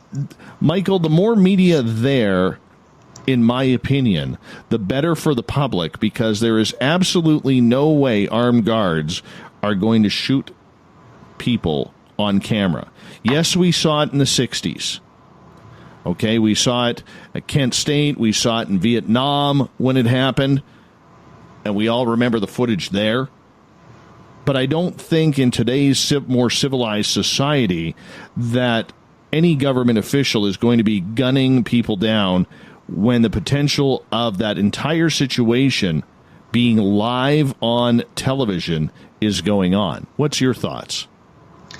Yeah, well, that's a good point. And this, again, might be one of those situations where the actual mainstream media is not working with the military, but very helpful to the public in letting them know what the situation is before they even get there. And how to deal with it. If, for instance, the mainstream media was there and found out ahead of time that people won't even be allowed near the extraterrestrial highway to begin with, that the facilities, even potentially at the airports, have warned people or will not allow people to land if they're, thinking of storming that area. There's lots of ways they could go about putting a kibosh on the entire process from the very beginning. And if the media is responsive enough to report that, that could be very helpful as far as crowd control and keeping the situation under control before it gets out of hand. I don't know. I can see that. But I do know this, that everybody acts a little bit differently when the camera is live. And that is a big one. That is a very, very big one right there. So I think it's very intriguing. I think it's excellent. And we want to make sure that everybody out there right now heeds that warning. Don't use the media, because they'll probably be live with their reports and their satellite trucks. And those are pretty cool. Been around those quite a bit. Yeah. But the satellite trucks are there, and they're waiting for something to happen. but don't use that as an excuse to go running in. Yeah, we would have to paraphrase that. Exactly. I would assume that even the media there to record whatever is going to happen would be quite reticent to be used, by the way, as a potential liability issue, just because they are there. In other words, they will come, that kind of thing. So I would, if that was a corporate lawyer for a local media station down there, I would think twice about even sending the crew there. But then again, if they do, it could be a two-edged sword as well, and maybe even be helpful, to warn people away ahead of time before showing up. So I don't know how they're going to handle it down there as far as George Knapp, KLAS, and all those kinds of guys out there. It's going to be very interesting to see how they're going to handle it and how they're going to, be able to minimize any potential liability that even the station would have for showing up. Exactly. Michael, I want to ask you this in regards to other researchers out there, other UFO researchers who have been looking into this. It's been a hot button topic. You are tied very closely to Grant Cameron and other UFO researchers out there from the field and the people who have been looking into this subject for years, sometimes decades. What is the reaction that many people are having? Well, I think this is unprecedented. Let's put it that way. As you mentioned, Grant Cameron, one of my clients, famous ufologist, been in this business for well over 40 years, going to all the presidential libraries and finding out what the U.S. government and the presidents knew about UFOs for decades, as well as other researchers out there, Melinda Leslie, Linda Moulton Howe, and all those folks. I think most people in ufology have been very amazed at this viral response from the youth of America. Let's put it that way. Usually when you're out there giving your talks and appearing in lectures and conferences, you don't find a whole lot of young millennials out there, or Zoomers even younger than that show up to these conferences. You're talking middle-aged people, basically, that have been around a while, and they've been into ufology maybe 10, 20 years even, and they've always had some kind of interest in the paranormal. So this is very unusual that the younger generations out there now have jumped on board on a cause of an idea. And initially, we all knew it's a joke, and I'm sure they all did know it was a joke to begin with. But it seems to me that it's got some legs to it, that they are actually concerned about disclosing the truth about UFOs, since it's been in the mainstream media all over the place now, and the potential of aliens visiting the planet or being here for eons. So that has been kind of catching us all by surprise, that the young people have risen to this consciousness kind of level that they are right now. Eric at hashtag Spaced Out Radio, he brings up a good point that I totally forgot about. We saw what the government did in Waco, Texas, and David Koresh's Branch Davidians. That was live on CNN back in the day. I remember I was actually home that day, sick from school, when that happened. Oh, my. And I mean, that's probably, one of the latest things that we've seen in regards to this. So, I mean, I guess there is precedence of it being on camera. Maybe not in the last 15, 18 years, but there's precedence of this. Right. Well, there is. But, of course, technology has changed. The idea of, social interaction has changed as well, and I think that they're not going to allow, the military, I'm saying, would not want to have any kind of negative backlash from that kind of a situation. I would think that they would work on that well in advance of getting it down to a confrontation at all. That's what I'm hoping anyway, and I'm hoping that the young people out there that are interested in this thing can use their momentum and their interest in a more positive way to affect UFO disclosure as well.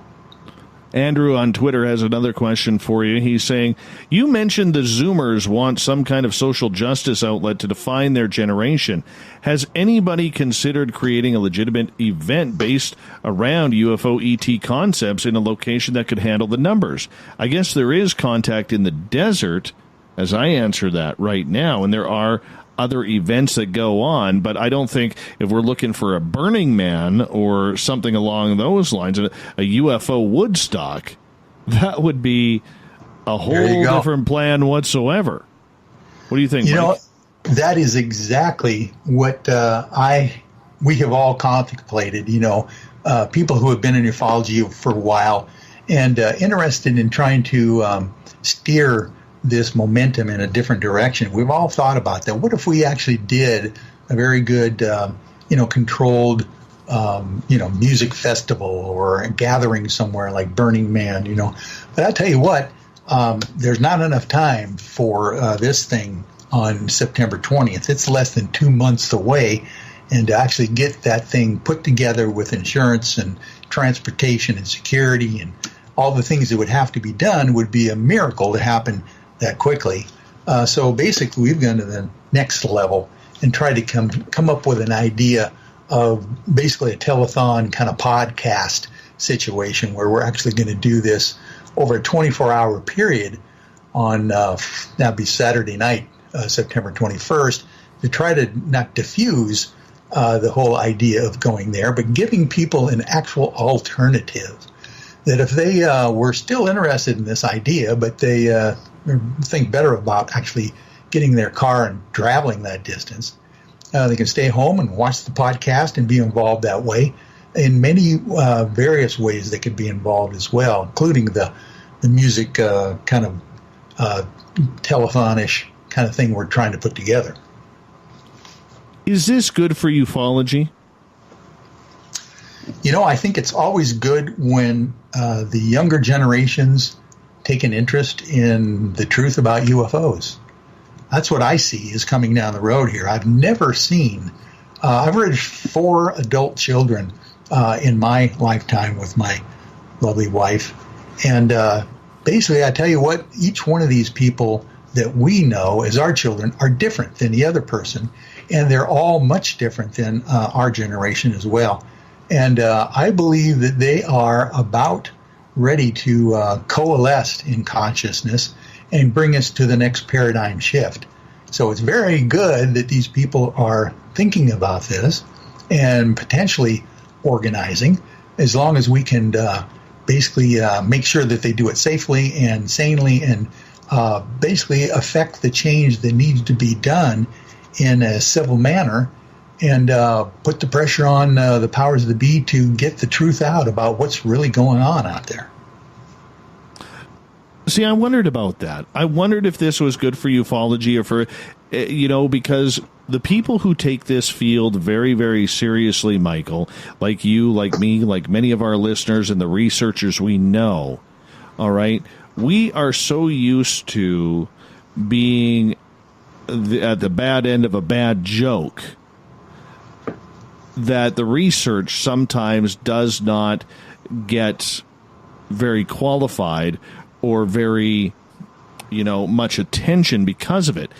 And my thinking of it all here is I guess I am wondering as to whether or not this is something that another event like this gives another black eye to the field and the people who believe we're just a bunch of unemployed tinfoil-wearing conspiracy theorists.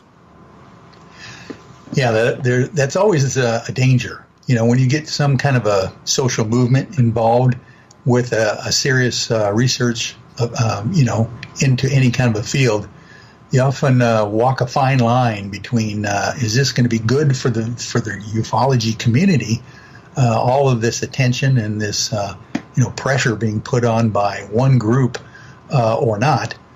So you just don't know. I would imagine that in the long run, this is going to be part of the disclosure process that pushes things forward to actually coming up with a solution of the government has already come out and confirmed the existence of UFOs in the mainstream media, on the New York Times, through the Department of Defense and the Pentagon.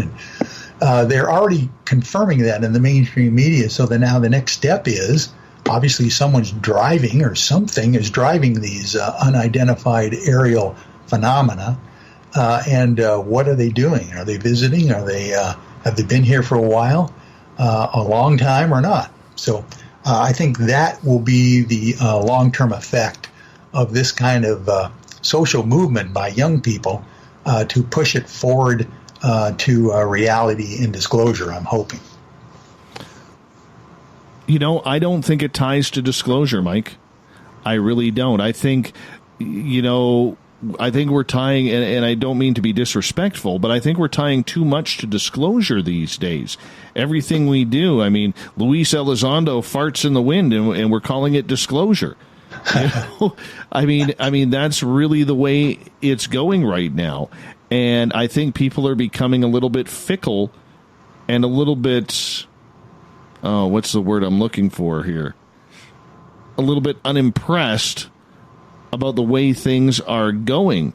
And with this event, I do see it as more of a black eye for the researchers in ufology, because it reminds me of the Bigfoot field when Dr. John Bindernagel, before he passed, and the conversation him and I had about how much he hated the word Squatch instead of Sasquatch.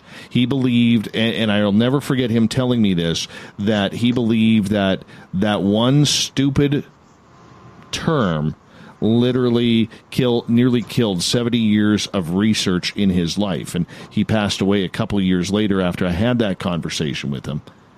And I'm wondering if this does the same thing where, you get people showing up with tinfoil bodysuits and dressed up as aliens, and of course there's going to be those morons running around with the Tyrannosaurus Rex costumes on. God, I hate those. I don't know why. They just absolutely bug me.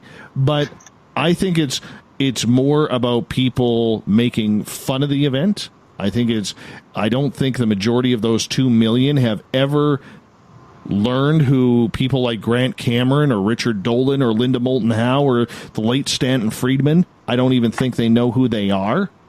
I think they're just jumping on the bandwagon because Area 51 is a sexy name. They all saw Independence Day and Will Smith flying into Area 51 or walking through the desert, dragging the alien by his parachute. And I think that's what it is. I don't think this does any good to enhance the field of ufology outside of bringing promotion to the name Area 51 again and the connection, and I use that term in brackets, with aliens. Yeah. That's a good point. There obviously is some downsides to this kind of event even being planned and even the joke going viral.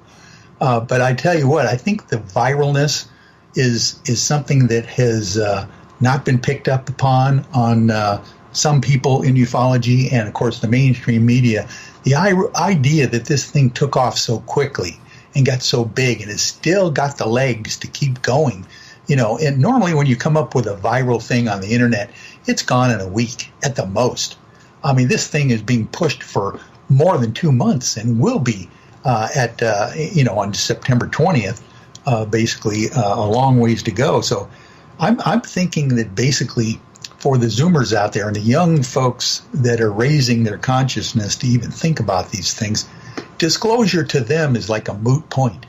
It's like they already know that aliens exist. They already know that this stuff is real. I think they're just basically kind of getting together and say this idea of hiding disclosure, of hiding the facts, of reality of aliens on the planet. I think that is what's disgusting them and kind of motivating them on this whole idea.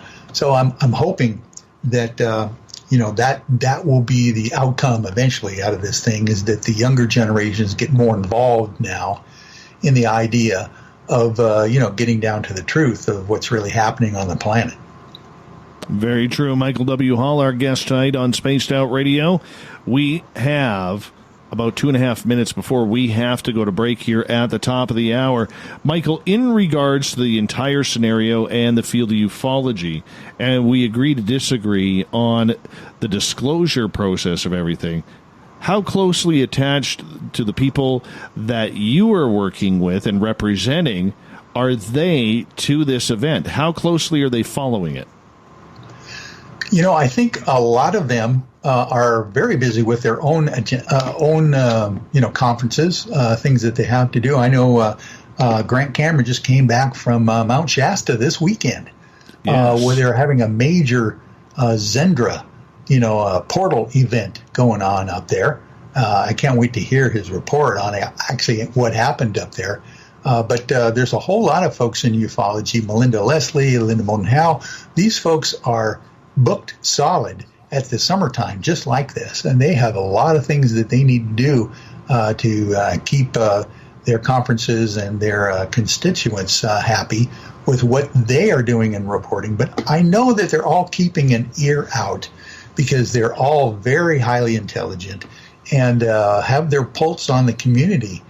So I know that a lot of them are keeping an eye on what's happening just to kind of be curious at the most and figuring out if there's any way they can be, making this kind of push to more of a positive UFO disclosure event. All right, I had to clear something up because I had no idea what the hell a Zoomer was. And Marty on Twitter asked the same question at hashtag Spaced Out Radio. So for everybody wondering what a Zoomer is, a Zoomer, according to Google, is apparently a boomer with zip. So it means they have a beard and they can't change their oil. Basically covering people in their mid-40s to mid-60s that are active baby boomers, redefining aging and retiring past the previous goal of 65. Their values are hard work and structure and hierarchy. I don't know. Really? That doesn't sound... Actually, no. No, that's not it. No, the Zoomers are the guys that were born pretty much just as, the millennials were the guys that were born just after the turn of the century. Let's put it that way, in 2000. The Zoomers are the very recent generation within the last 20 years or so, 19, 18 years. These are the kind of the latest generations of, they don't call them boomers anymore. They call them Zoomers just because they're just, out there as the newest generation. There's, of course, the generation X and Y before them. Yes. It's just kind of a brand new term. I don't get it. I don't get why we have to have those terms, but I guess we do. And I'm showing my Northern Canadianism right there, my friend. Way out of touch with that. Michael W. Hall will be with us for another 30 minutes on Spaced Out Radio. We are getting into just UFO talk. Let's see what Mike has to say about a few things. Shall we? Let's talk some UFOs. Stick around for Hour 3 of Spaced Out Radio next.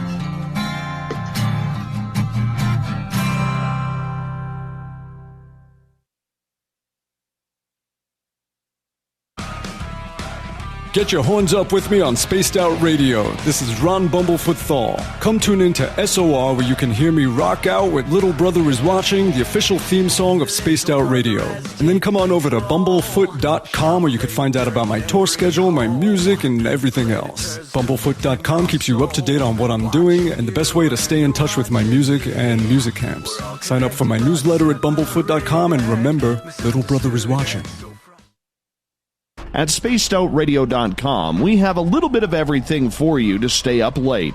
So while you're there, check out our SOR Newswire, where our team brings you stories of the weird and strange to the WTF from around the globe. News on Bigfoot, UFOs, paranormal, Darwinian-type crime tales. It's the stories that the mainstream media usually won't touch.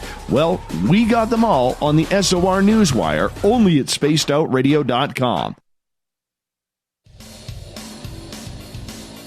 We all know on Spaced Out Radio we love a good beard and mustache, so why not take care of your facial hair with Mighty Moose Beard Oil? Made in Canada, we're taking care of beards and stashes around the world.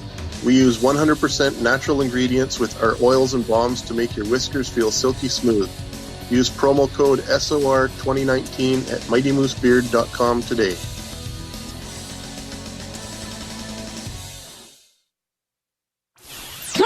out with Spaced Out Radio, where we own the night. This is Carl. You can follow Dave on Twitter at Spaced Out Radio, and during the show, use the hashtag Spaced Out Radio to chat with us live. On Instagram, at Dave Scott SOR. On Facebook, give our page a like, Spaced Out Radio Show.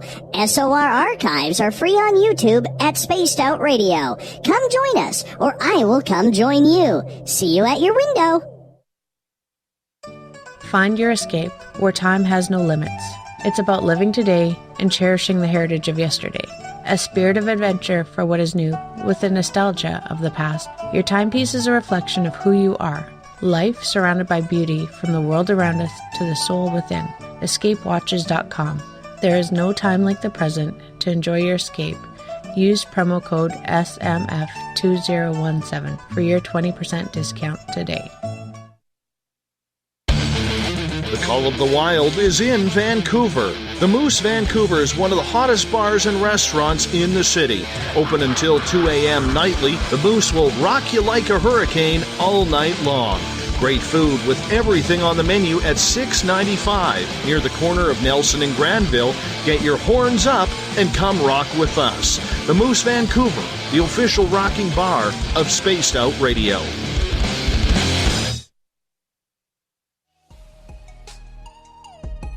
Canada's largest UFO conference is ready to roll in Toronto this September 21st and 22nd at the Alien Cosmic Expo. This year is about the experience. Listen to the stories of Dave Scott, Travis Walton, Paula Harris, Grant Cameron, Ryan Stacey, Richard Dolan, Leslie Mitchell-Clark, and more. Get your tickets now at aliencosmicexpo.com.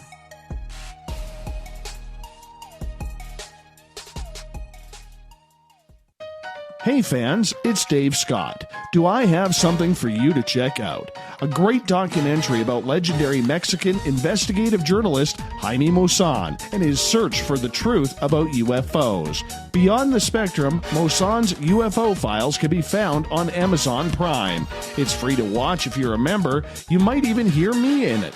So check out Beyond the Spectrum, only on Amazon Prime. Visit purpleplates.com today. For over 40 years, the Purple Energy Plates have been delivering amazing results for their many customers. Inspired by the great genius Nikola Tesla, the harmony, healing, and energetic effects of the plates have proven over and over to be beneficial and often miraculous to thousands of customers.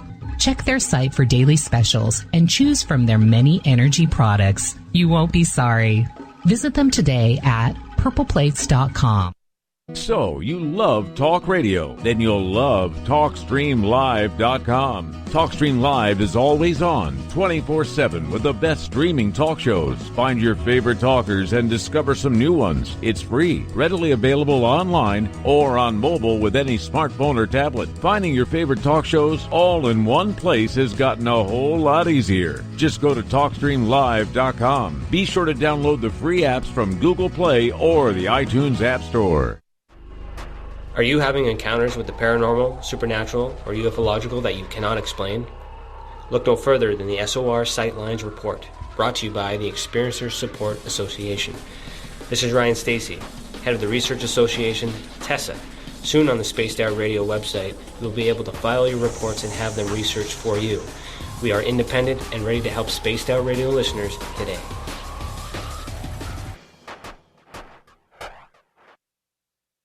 On the first Tuesday of every month, I encourage you to come along for a journey with me, Geraldine Orozco, on The Spiritual You. Together, we will take a look at how to access the highest expression of yourself and change your life. Consciousness, ET contact, health, and wellness, we can talk about it all. So come along for a spiritual ride with me, Geraldine Orozco, on The Spiritual You, only on Spaced Out Radio. The freedom to post what you want, when you want. That's the social media freedom you need. Social Media Freedom is the free app in your app store. No need to worry about going to jail or being shadow banned any longer. It's the freedom to say what you feel. The freedom to know Big Brother isn't watching. It's the way social media is supposed to be. Social Media Freedom. It's time to set yourself free. Download from your app store today. We are getting ready to relaunch the SOR Space Travelers Club at spacedoutradio.com. For $5 a month, you can join us for a plethora of features found nowhere else. Hang out in a private chat room during the show and after party.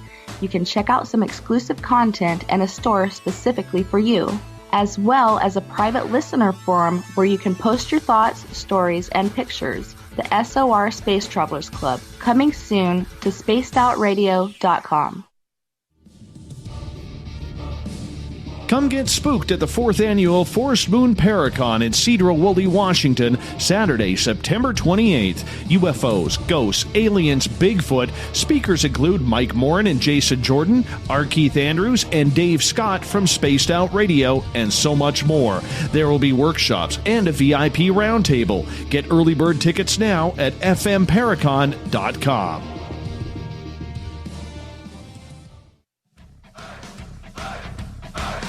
Would you like to connect with us? Head to spacedoutradio.com for all your latest show info.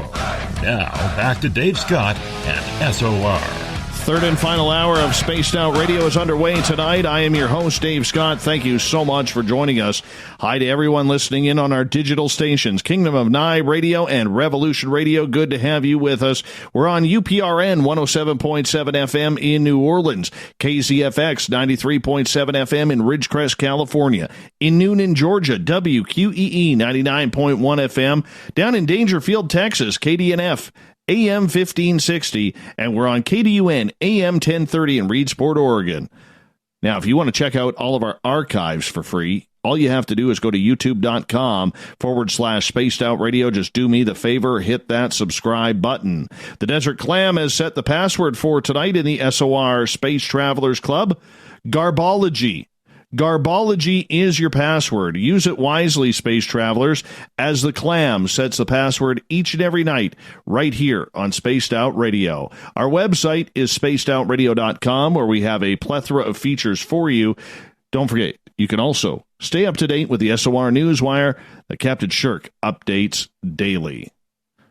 For the final time tonight, we introduce Mr. Michael W. Hall, known as the Paranormal Lawyer around these parts, and we are talking about storming Area 51 and some of the events going on with it. Now, Michael, you're thinking about putting an event on with it, just to catch up on all the hype. Yeah, the idea being that if this is such a viral event that the young people of the planet are planning, I would think that maybe a positive alternative would be something to think about. And the idea of actually taking a whole bunch of folks in the next less than 2 months and trying to organize them to go to a desert location where they don't have any facilities and the military is going to be very hostile to them, we could probably do something very similar to the old-timey things that we used to do, the old telethons. I'm thinking of a podcast/telethon that we're calling Disclosure Aid, almost like the old, Anthem fundraisers in the old days when a bunch of musicians got together and literally like Band Aid, Live Aid, Farm Aid, those kinds of things, and raised the social consciousness and some maybe money for UFO disclosure in that regard. So that's kind of what we're planning at this point. That sounds like a lot of fun. Where would you do this? Well, that's the fun thing about this, Dave, is that technology is going to allow us to do this in a podcast format, either with Zoom or any kind of a podcast application where you can do this anywhere in the world. We can have a location, maybe a headquarters, but we can also bring in podcasters and musicians and singers and ufologists from around the world for a 24-hour period, almost like a telethon. The idea that you're having maybe some moderators that take this thing for an hour at a time, and then they're bringing in guests and people to talk about the idea of disclosure and maybe some news about what's going on with this weekend thing as well. and probably have some celebrities, I would imagine, that could get involved in something like that and lend their support as well. You know what? I will do that. I will help you out with that, because that sounds like a lot of fun. And if I'm correct, what you're doing is you are putting this on. So when would that be? I'm just looking at my calendar here, because the event is set for Friday, September 20th. So you would probably go on the air, what, 12:01 a.m.? Yes, you got it. 12:01 a.m. on that would be Saturday morning. So we're actually, right after 12:01 on Saturday night, whatever you want to talk about that. But the whole idea is that supposedly they are going to, these young people out there, are supposedly showing up on the 21st, on the 20th. And they're supposed to do their thing at 3 a.m. on September 20th.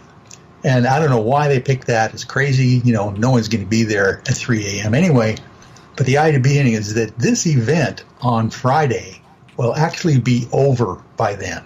So Friday night, after midnight, we would start Saturday morning at 12:01 a.m. and go for a 24-hour period for all day Saturday. Well, I'll tell you what I'll be doing is I have to catch an 8:30 a.m. flight out of Vancouver, because I will be heading to Toronto for the Alien Cosmic Expo that weekend. And tickets are on sale now at aliencosmicexpo.com. Would love as many Spaced Out Radio listeners as we can get there, because that would be kind of cool. Love meeting the fans. So when I get off air at midnight of the 19th or 11:59 of the 19th, I will hop in my vehicle, Michael, and I will help you guys broadcast this through the night. Oh, wonderful. Won't that be great? Through the western wilds of northern Canada comes Dave Scott live from the field as he's on his way to Vancouver for disclosure aid. I love it. Well, I'll tell you, though, you guys are actually doing me a favor, because I'm going to be pretty darn tired. Okay, I am going to be very tired, because I will have my daytime job. I'll work through the day. I'll get about an hour's sleep, get into the studio here, prep for the show that night, and then I will have to, hop in my vehicle, drive all night. Thank goodness I sleep on airplanes, man, because I am definitely going to need some sleep that night. That is totally for sure. Totally for sure. So I will be very interested to see how that turns out. But yeah, if you guys decide to do that, I will hop on in the middle of the night and chat with you guys to help you keep it going. Well, that's going to be great. I would really appreciate that. And all the SOR crew out there would appreciate that as well. I think your input on this quite historic event, I believe, that's going to happen one way or another. It is going to be something that we all want to be appraised of, and hopefully use for a positive, idea of UFO disclosure as we go through that entire weekend of seeing what's going on here on the planet as people kind of raise their consciousness level here. Michael, I want to talk about the word disclosure. I don't want to get into TTSA. I don't want to get into the whole big topic of that could spin out. We only got about 15 minutes left with you tonight, but the word disclosure, it is really, really starting to grate on a lot of people in this community. Whether you're pro-disclosure, anti-disclosure, pro-TTSA, anti-TTSA, it is something that is really starting to it's almost like it's worn out its welcome. Have you noticed that as well? Yeah, there's obviously any kind of term like UFOs, UAP, anything that you want to talk about. I hate that term. Yeah, there you go. That term, UAP. It's just, semantics is what it is, and it kind of grates on you after a while if you hear it more and more and more. The whole idea of having a secret, let's put it that way, that has been kept secret for so long that people make fun of it or have a term for it, disclosure, is something that I think a lot of people, including these younger generations, are getting tired of as well. So we're living in curious times right now where we are actually aware of the fact that there are certain truths being withheld from us that could very possibly benefit humanity as a whole. And I think people are getting frustrated with the fact that there are certain things that we don't know about that we probably should. I realize that, but have we pushed it too far? Have we pushed it too far, and has the word disclosure just become another pseudonym for failure? Yeah, well, that's a good point. You use a word or a term long enough, and it kind of starts losing its meaning, especially if you do push it too far. Basically, I think what we need to do is kind of talk about it and get away from the actual terminology that people keep bandering around and use the ideas behind them of what we need to know that we don't know that could benefit humanity. If we're talking about energy that's renewable and non-polluting, that's something we need to talk about. If spaceships can get here from other galaxies and areas of the universe, they're sure not doing it on coal and gas, or let alone medical, advances or anything to do with communications and transportation. All those kinds of things are things worth talking about. And if there is some kind of organization or governmental entity that is suppressing that information, we need to discuss that as well.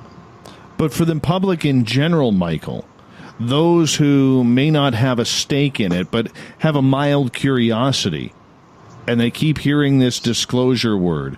We've been hearing the same message. I mean, how many years in a row has Stephen Bassett, and God bless him, I love the man, from Paradigm Research Group, been saying this is the year of disclosure. This is the year of disclosure.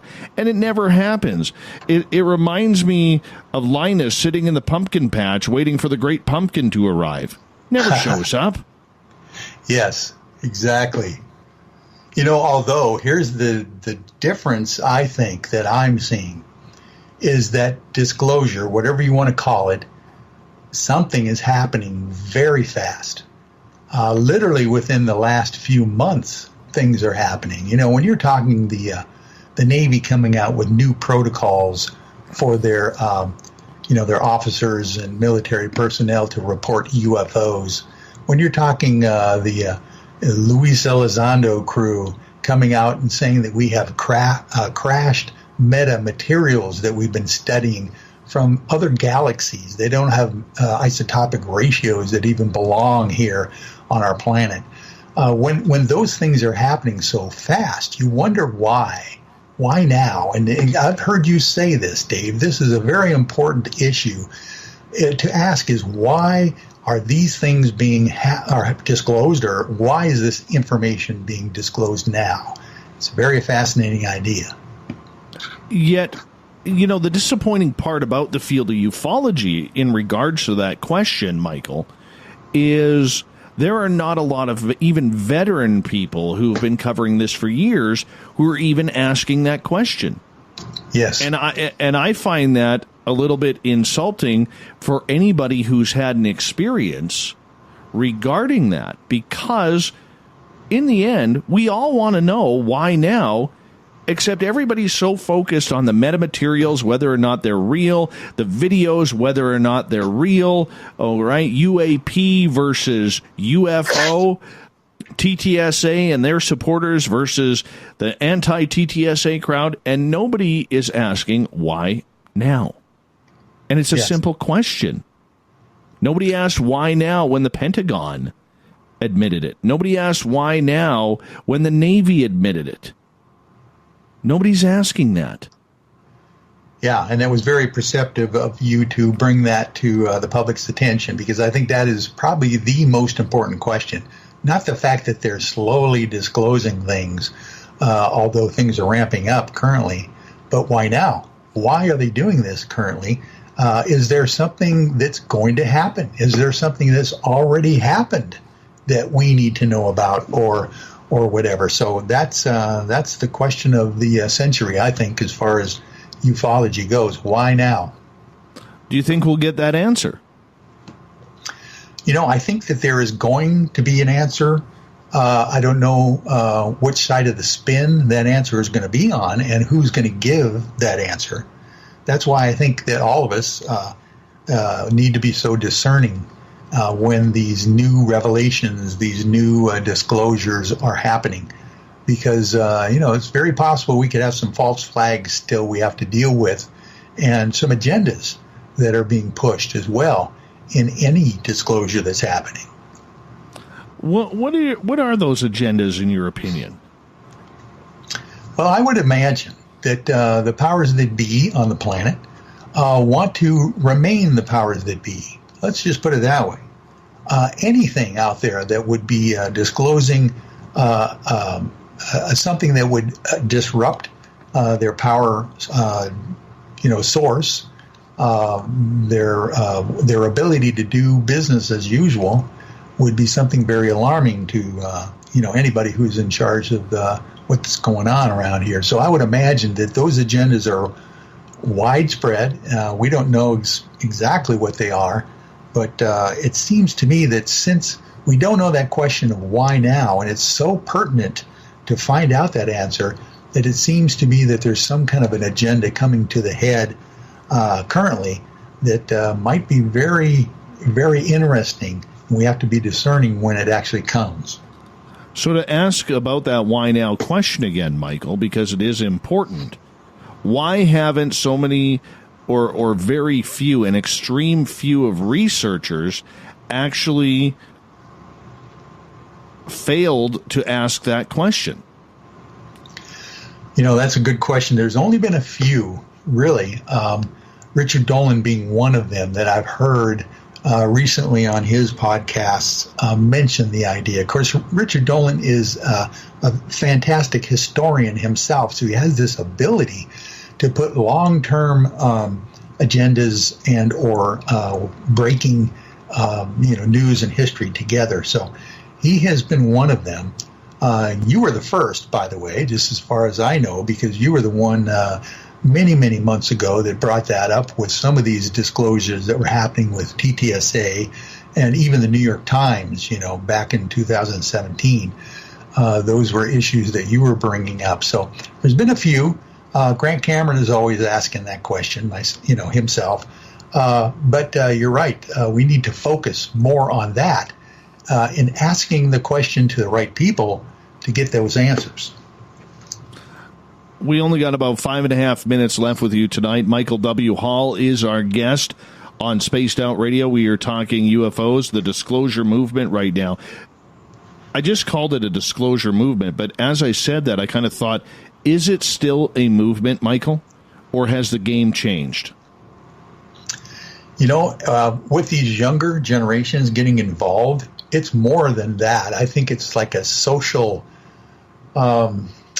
reorganizing of our psyche almost. Like I mentioned, my children, all adults now, and the younger ones are already there as far as this disclosure goes. It's a moot point to them.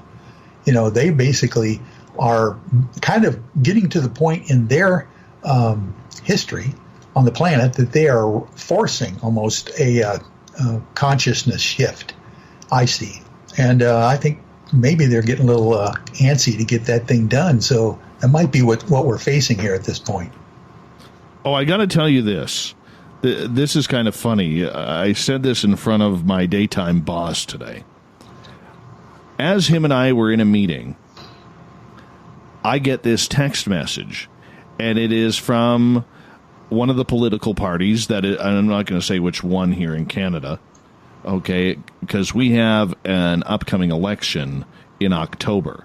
So all of the political parties are gearing up for the election run. And see, the beautiful part of living in Canada, I'm going to run this into our American friends' noses here a little bit. The election campaign has a maximum of 12 weeks. And it has a spending limit per party. Very nice. That's in the rules. So you don't get 2 years of jousting. You get 12 weeks. Anyways, so one of the political parties texts me today. Can we count on your support for the upcoming federal election in October? Press one, type 1 for yes. Press 2 for no. So I sent a text message, and then I called the number. And it takes me to this voicemail and says, thank you for responding to our text message poll that we are doing, and so on. So I send this message out, and then it says, right afterwards, it says you can leave a voicemail and we'll have somebody contact you afterwards. So this happened to be from the local conservative, or the Canadian Conservative Party, called the Progressive Conservatives.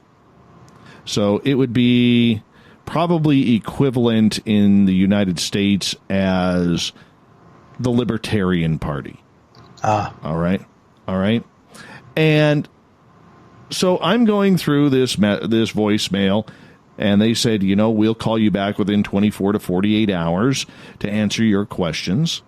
And I asked one question because one of the beefs I have, and I realize, it's kind of polarizing for a lot of Canadians, but the government that's in there now changed our national anthem, the lyrics to the national anthem, to make it more politically correct.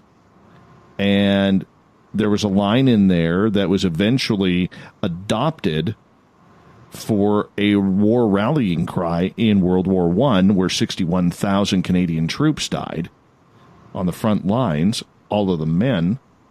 And the line is, all thy sons command, was changed to all of us command.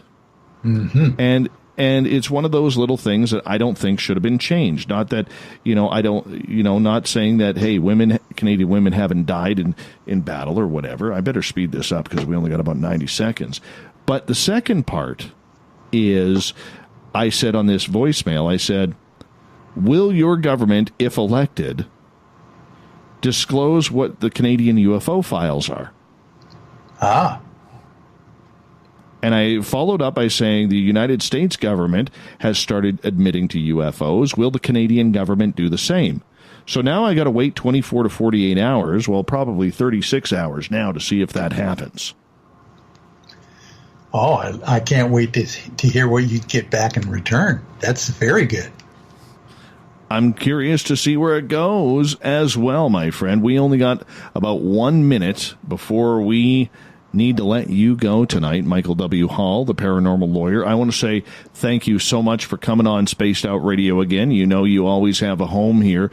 And I got to admit, Mike, I think you got to do this disclosure aid, because I want to be on the phone with you guys all night long while I'm driving to Vancouver. Well, that would be very helpful for us. I'm looking forward to that phone call, because you'll be the first one to kick it off at 12:01 on Saturday morning. Absolutely. Absolutely, my friend. I really look forward to it. And give a shout out quickly in about 30 seconds here where people can find your information. Oh, yeah, they can find out all the information regarding this event, Disclosure Aid, on the UFO I-Team Facebook page. That's UFO with a lowercase I and then team on Facebook, and UFOIteam.com is our channel as well as on the internet. Wonderful. Wonderful. And you got a lot of good videos on there. Michael W. Hall, always a pleasure, my friend, to have you with us. Coming up in hour number 3, as we get to the final half hour of it, we have the SOR Newswire and the Thought of the Dave. So stay tuned. We're going to bring this thing home next.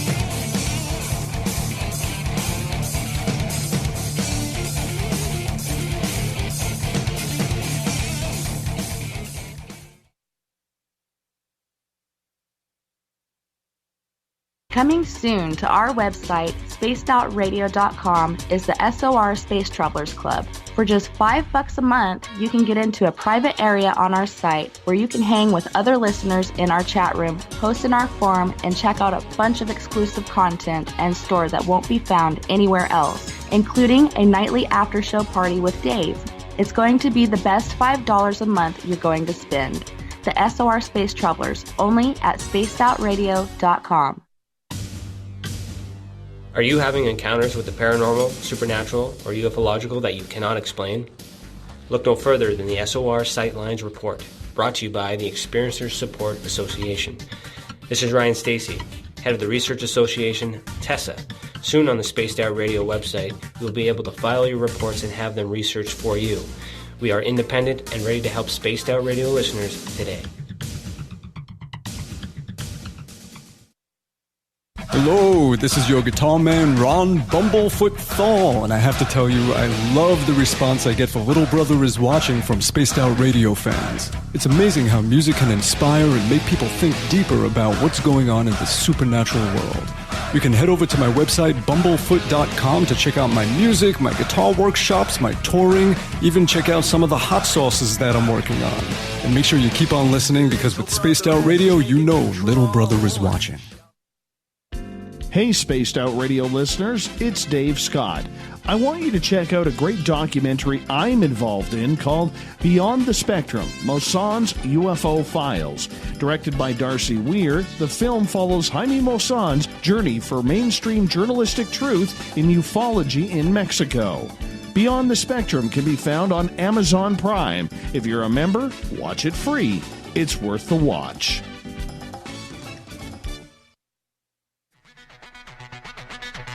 Come get spooked at the 4th Annual Forest Moon Paracon in Cedar-Woolley, Washington, Saturday, September 28th. UFOs, ghosts, aliens, Bigfoot. Speakers include Mike Morin and Jason Jordan, R. Keith Andrews, and Dave Scott from Spaced Out Radio, and so much more. There will be workshops and a VIP roundtable. Get early bird tickets now at fmparacon.com.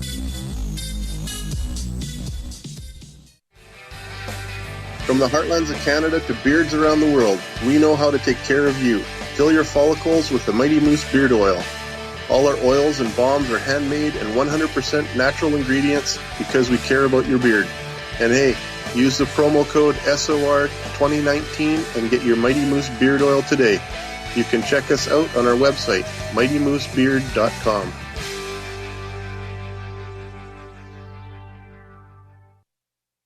Heading to Vancouver and looking for a night on the town?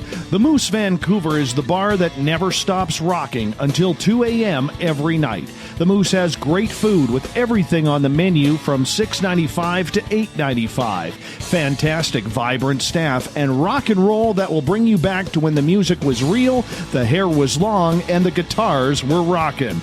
Get your party on at the Moose Vancouver, the official party bar of Spaced Out Radio. A timepiece is a reflection of who you are, and what better way to show off the real you than with an Escape watch. Escape is a lifestyle brand accessorizing your days and nights. Choose to escape and create the life of discovery that you deserve. Dream, play, unite with your own personalized Escape watch. Head to escapewatches.com. There is no time like the present to enjoy your escape. Use promo code SMF2017 for your 20% discount today. Coming up this September 21st and 22nd, all UFO eyes will be focused on Toronto for the 4th Annual Alien Cosmic Expo.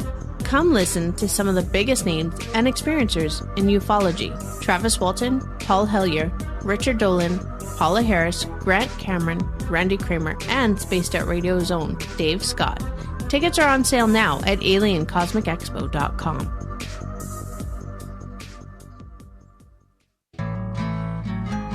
Looking for a place to advertise at a very reasonable cost? Look no further than Spaced Out Radio. SpacedOutRadio.com has an advertising tab that you can click to check out our daily, weekly, and monthly packages to play on the radio, or our website including social media. From commercial spots to banners, we have it all. Check out our competitive pricing today. Every night on Spaced Out Radio, we have places for you to hang out. Hi, this is Carl. Join our SOR Space Travelers group on Facebook for live chat. On Twitter, using hashtag Spaced Out Radio. You can also join us in our Spreaker chat room. Check us out on Instagram at Dave Scott SOR. All of our archives are free on YouTube at Spaced Out Radio. By the way, I'll be watching you at your window until you do. Bye! Looking for the stories of the strange and weird that you will find hard to find anywhere else? Check out the SOR Newswire on our website. Our writers, led by Captain Shirk, are scouring the world for the oddest and most bizarre stories we can find. Everything from weird crime to suspenseful and paranormal. We're working hard for you to bring you the most intriguing news of your day. Check out the SOR Newswire at spacedoutradio.com today. Are you intrigued by Paranormal Talk Radio? You'll love the new Paranormal Radio app from TalkStream Live. You'll find a great selection of talk shows covering UFOs, ghosts, strange phenomena, and much more. Download the Paranormal Radio app now and start listening to the very best in paranormal talk entertainment, including the network you're listening to right now, the Paranormal Radio app, free in Google Play and the iOS App Store.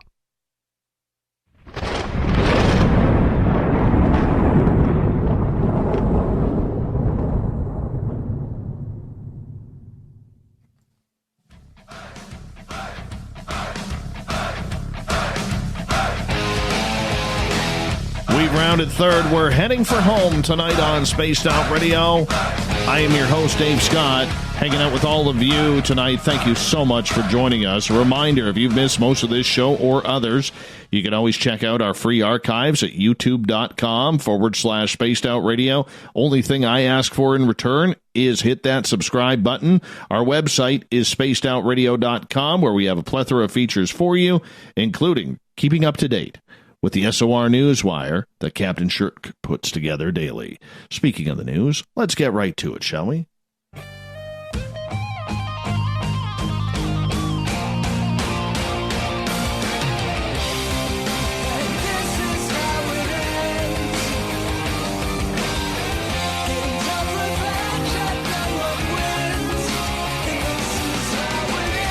Yes, the news is always changing, which is why we bring you the SOR Newswire at the back end of every show. Scouring the world is the mighty Captain Shirk, looking for the stories that are still quite intriguing. And here's one that we've been following the last couple of weeks. Yeah, remember those two Canadian suspects, those teenagers who allegedly murdered 3 people? Well, the Royal Canadian Mounted Police held a press conference today saying human remains found in northern Manitoba may belong to fugitives Cam McLeod and Briar Schmigelski. They were discovered near the Nelson River, and the RCMP say they have no more reason to investigate. However, everything depends on the autopsy for full confirmation. You know that.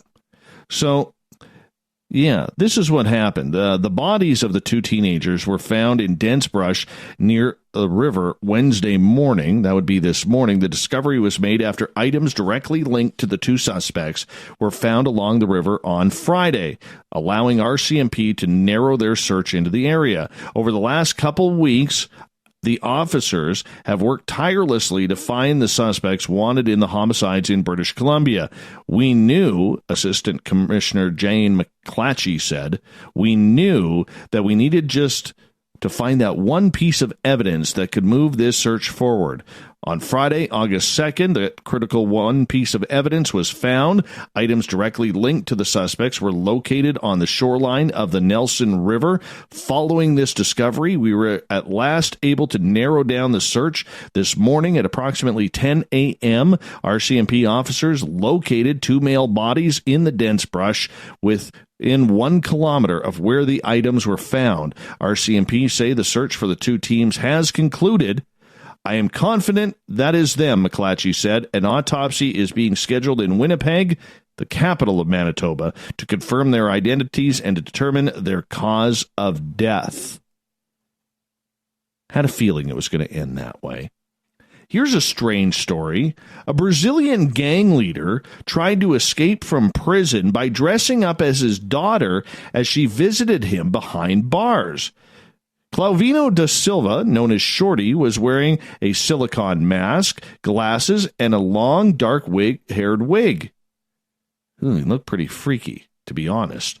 An unattractive woman he is. He's an unattractive man, but he's not a pretty woman either. Anyways, he was also wearing tight jeans and a pink shirt with a cartoon image of donuts on it as he tried to escape the prison in Rio de Janeiro. The city's state secretary of prison administration released photos of Da Silva in his disguise after the failed attempt. They also shared a video in which Da Silva can be seen removing the mask and some of the clothes saying his full name. Officials say the gang leader's nervousness gave him away as he tried to leave the prison. His plan was apparently to leave his 19-year-old daughter inside the jail. Police are looking into the teenager's possible role as an accomplice in Saturday's failed escape at Jerincinco prison. Authorities say Da Silva was part of the leadership group of the Red Command, one of the most powerful criminal groups in Brazil that controlled drug trafficking in a large part of Rio. Da Silva was transferred to a unit of maximum security prison and will face disciplinary actions after his failed escape bid. Throwing your daughter under the bus like that tells you what kind of creep this guy is. How do you throw your child under the bus like that? That's terrible. Terrible. What a moron. What a goon. Terrible father. I wouldn't give him a Father's Day card after that. No bloody way. Let's head over to Florida. A lightning strike on a Florida home septic tank had an unexpected result. A toilet exploded inside the home. Mary Lou Ward, co-owner of the Port Charlotte home, said there was a loud boom on Sunday when lightning struck the home's septic tank and caused the toilet inside to shatter. We come in here and the toilet was laying on the floor, she said. There were pieces everywhere. Pieces everywhere. She had to repeat it twice. It was so interesting to her. She said that the strike ruined the home's indoor plumbing and destroyed the septic tank. She said her family was lucky no one was using the toilet at the time of the strike. Oh my goodness, could you imagine?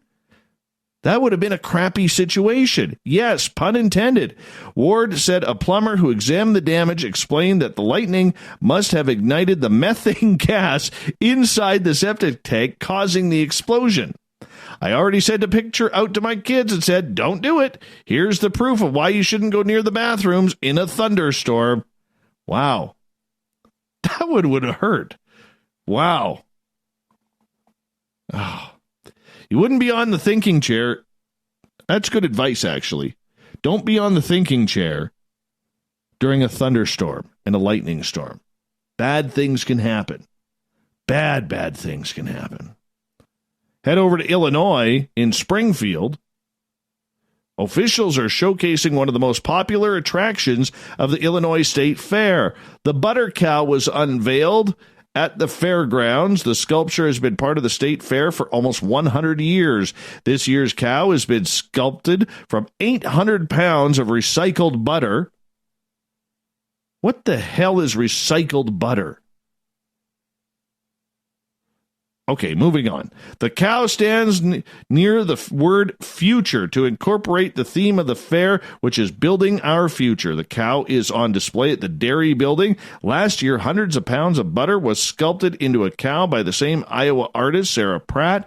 The base had Land of Lincoln written on it and included a stovepipe hat as a nod to Abraham Lincoln. The fair starts later this week and ends August 18th. Cool tradition, actually. Very cool tradition. This is a parrot I wouldn't want near me. 19-million-year-old fossils of a giant parrot that ate members of its own species have been found in New Zealand. Standing up to 3 feet in height, researchers have dubbed the astronomical avian Squawkzilla, known scientifically as Heracles inexpectatus. The enormous parrot likely used its gigantic beak to eat members of its species and was the size of a 4-year-old child. In addition to its gigantic height, the bird weighed as much as 15 pounds and feasted on nuts and seafood as well as other birds. Heracles, as the largest parrot ever, no doubt with a massive parrot beak that could crack wide open anything it fancied, may well have dined on more than the conventional parrot foods, perhaps even other parrots, says the study's co-author, Professor Mike Archer. Its rarity in the deposit is something we might expect if it was feeding higher up in the food chain. In general, are very successful resource birds, parrots are, in terms of culinary interests. That's one big cage. Hate to be standing under it when it flies by. Yeah. Apparently, he goes on to say, we have been excavating these fossil deposits for 20 years, and each year reveals new birds and other animals. Yeah. Heracles. Interesting. My question to all these archaeologists, because I like it. I think it's cool finding all these, animals and former animals and mammals and dinosaurs. But is it necessary? I've always wondered that. And I don't mean that as a shot, okay? I don't mean that as a shot because I think it's really cool. I really do. All right. But I always have to wonder, is the research and the money necessary? How does that help us today? I just don't get it. Somebody can explain that to me.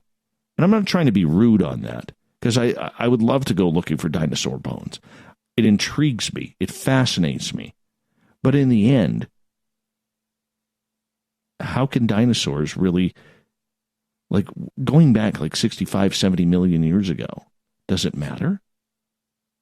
Does it matter to what we're doing today? Maybe I'm thinking narrow-minded. Maybe it does. Maybe it doesn't. I don't know. Moving on. California woman paid an artist to paint huge emojis over her home after her neighbors reported her for running illegal short-term rentals. Catherine Kidd was fined $4,000 by the city of Manhattan Beach after her neighbors complained about the rentals. Shortly after the fines, Kidd hired street artist Bobby Z. the Art Rodriguez to paint her home hot pink and add 2 enormous yellow emoticons to the front of the house, one with a zipped lip, the other with googly eyes and its tongue sticking out. Both of the emojis have long eyelashes and are said to resemble one of her neighbors. Yeah. Is that pushing things too far? So anyways, Kidd insists the unique paint job has nothing to do with her neighbors snitching on her. It's a message to me to be positive and happy and love life, she says. I have eyelash extensions. The eyes are like a Mona Lisa eye. They kind of follow you. Some local residents are not buying it, though. They pointed to the Instagram hashtag, the Emoji House, which they said was created shortly after Kidd's expressive murals were unveiled. Rodriguez, by the way, the artist, who appears to have created the hashtag, included a note with it on an IG picture of the home. The note reads, are your neighbors constantly ratting you out? Have they cost you thousands in fines? Have you wanted to tell them off lately? Why risk a case when you can hire me to paint them a pretty message? Now, no verbal confrontations, he says. Speedy turnaround and open to photorealism and custom emojis. Hit the follow button for a free quote today. Yeah, Kidd's neighbor, Dina Dahl, doesn't think the emojis are a laughing matter, calling it a public nuisance. I guess she's offended by the emoji. Moving on. Finally, this may rank for Darwin of the Year award. A Washington state woman, probably has ties to Florida, by the way, participating in a fishing derby, learned a valuable lesson when she thought it would be smart to put an octopus on her face for a photo. Jamie Biscaglia, founder of the South Sound Salmon Sisters, said she was at the fishing derby in the Tacoma Narrows late last week when she encountered a group of fishermen who had landed a small octopus. It was a photo contest in the derby, so crazy me, hindsight now and looking back, I probably made a big mistake, she says. Biseglia. Well, what does she do? She decided to put the octopus on her face to pose for a photo. She goes on to say, I thought this was pretty cool. It was a gorgeous, exotic picture, and I put it on my face and said, take my picture. Then all of a sudden they notice, and I noticed my eyes just widen as it had to put its beak onto my chin, not once, but twice. It was like a barbed hook going through my skin. Her chin was bleeding for a while after the bite. It was really intense pain, Biseglia said, when it went inside and it just bled, dripping blood for a long time. She continued, like a good old hockey player would. She kept the blood going, the blood flowing, but she finished the fishing derby because there are priorities. For 2 days before deciding to go to the emergency room for the pain she was continuing to feel from the bites, the octopus, believed to be a Pacific red octopus or a juvenile giant Pacific octopus, had injected Biseglia with venom. Biseglia says she has learned her lesson about handling potentially dangerous animals, going on to say, I'm still in pain. I'm on 3 different antibiotics. This can come and go, the swelling, for months, they say. But I guess the selfie was worth it.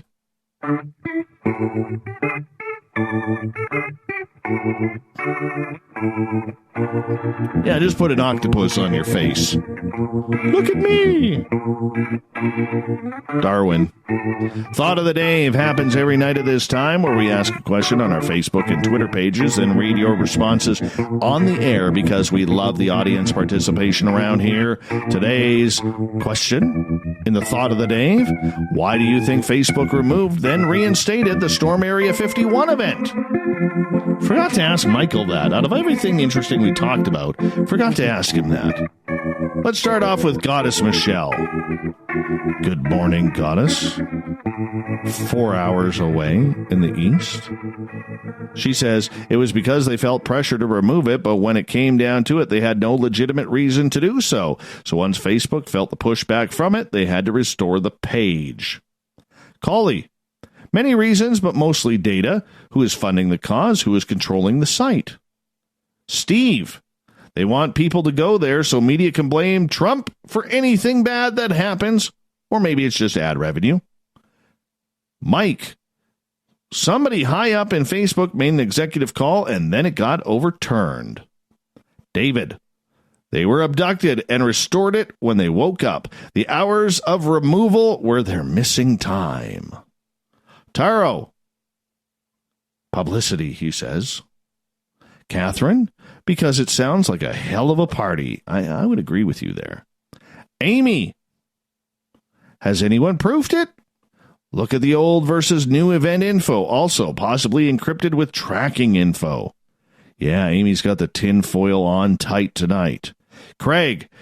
John Greenwald's FOIA'd the battle plans for the people invasion a la Independence Day. Rather than have to reveal the man's grand plan, the CIA paid Facebook to reinstate the page while turning on the face cams of those who said they were going. They're watching you now. Oh, that's a major tinfoil right there. Graham, observation reasons, I'd say, Dave, my good friend. It's a source showing the intentions and emotion to break federal laws to trespass with intent. Oh, that sounds like a good court case, doesn't it? Joe, a momentary seizure consisting of moral and ethical thinking. Big Sister. Hello, Big Sister. Thanks for joining our chat on Spreaker tonight, by the way. She says, to get more people involved. Nivik, the feds told then to reinstate it. They are collecting information and names for possible investigations. That's juicy. Very, very juicy. Chris, because Facebook is stupid. This is why we have Chrisomania running wild. Careful. Chris will tear off his shirt a la Hulk Hogan right in front of you if he's mad. Renee, no clue, but they should have left it off, in my opinion, she says. Robin, I think Facebook removed it because they didn't want to get in trouble with the government. Maybe someone who took it down used to be in the military and now he or she put it back because he would like to see aliens after doing their time protecting. It just has to make you think the people that risk their protection of this country, the government is able to do their shady work. Sparky, I would think they took it down because the event is encouraging people to break the law. Why they put it back up, I have no idea. I feel they should have left it down. Heidi in the UK, good morning, Heidi. The event is inciting people to break the law, which is against Facebook's terms of service, so it should have stayed removed, but it was probably reinstated because it is a very useful way for the feds to get a list of people they need to keep an eye on. Rick.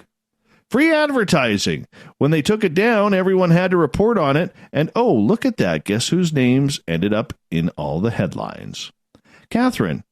And removed again from what I was reading. They created a website for it now. Sleepy Dave. To kick butt and take names, or as Rowdy Roddy Piper said in They Live. Or in the Live? Said in They Live, I have come here to chew bubblegum and kick ass. And it looks like I'm all out of bubblegum. Anytime you drop a Rowdy Roddy Piper report or name or sentence, that's going to get read here. Iron Sheik, that'll get read. Nikolai Volkov, Andre the Giant. We're going old school. Old school. Hulkamania, Macho Man, Mr. Wonderful Paul Orndorff. That was the good old days of wrestling. Four Horsemen, Ric Flair back in the day. Woo! Aussie Rob, how's tomorrow looking? He says, being in the future, I know, but I had to sign a non-disclosure form, so I can't tell you. Thanks, Aussie Rob. Appreciate that. Hey, thank you to everybody for participating in the Thought of the Day. We'll do it all again tomorrow, because that's what we do on this show. Big thanks to Captain Shirk for getting the SOR Newswire ready for tonight's news. You can find all of our news at spacedoutradio.com. And a bigger thanks to Michael W. Hall for coming on the show tonight, talking about storming Area 51 from a legalized perspective. Always a good time. Stay away from Area 51. You don't want to get killed, busted, put on the no-fly list. Not a good sign. So stay away from that event. We got Mr. Ron Bumblefoot THAL rocking in the background with Little Brother is Watching. Bumblefoot is the official music of Spaced Out Radio, rocking us in and out of every single show. Get your horns up for the guitar god himself. Special thanks to everybody listening in at home, in your cars, at work, in our chat rooms, on Spreaker, the SOR Space Travelers Club on Facebook, and of course Revolution Radio, Twitter at hashtag Spaced Out Radio, wherever you may be.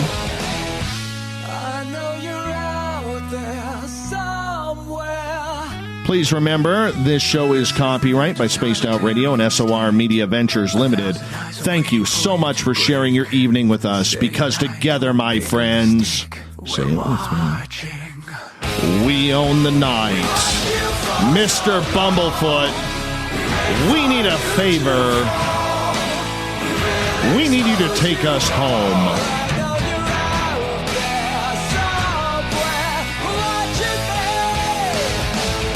Have a good night, everybody. See ya.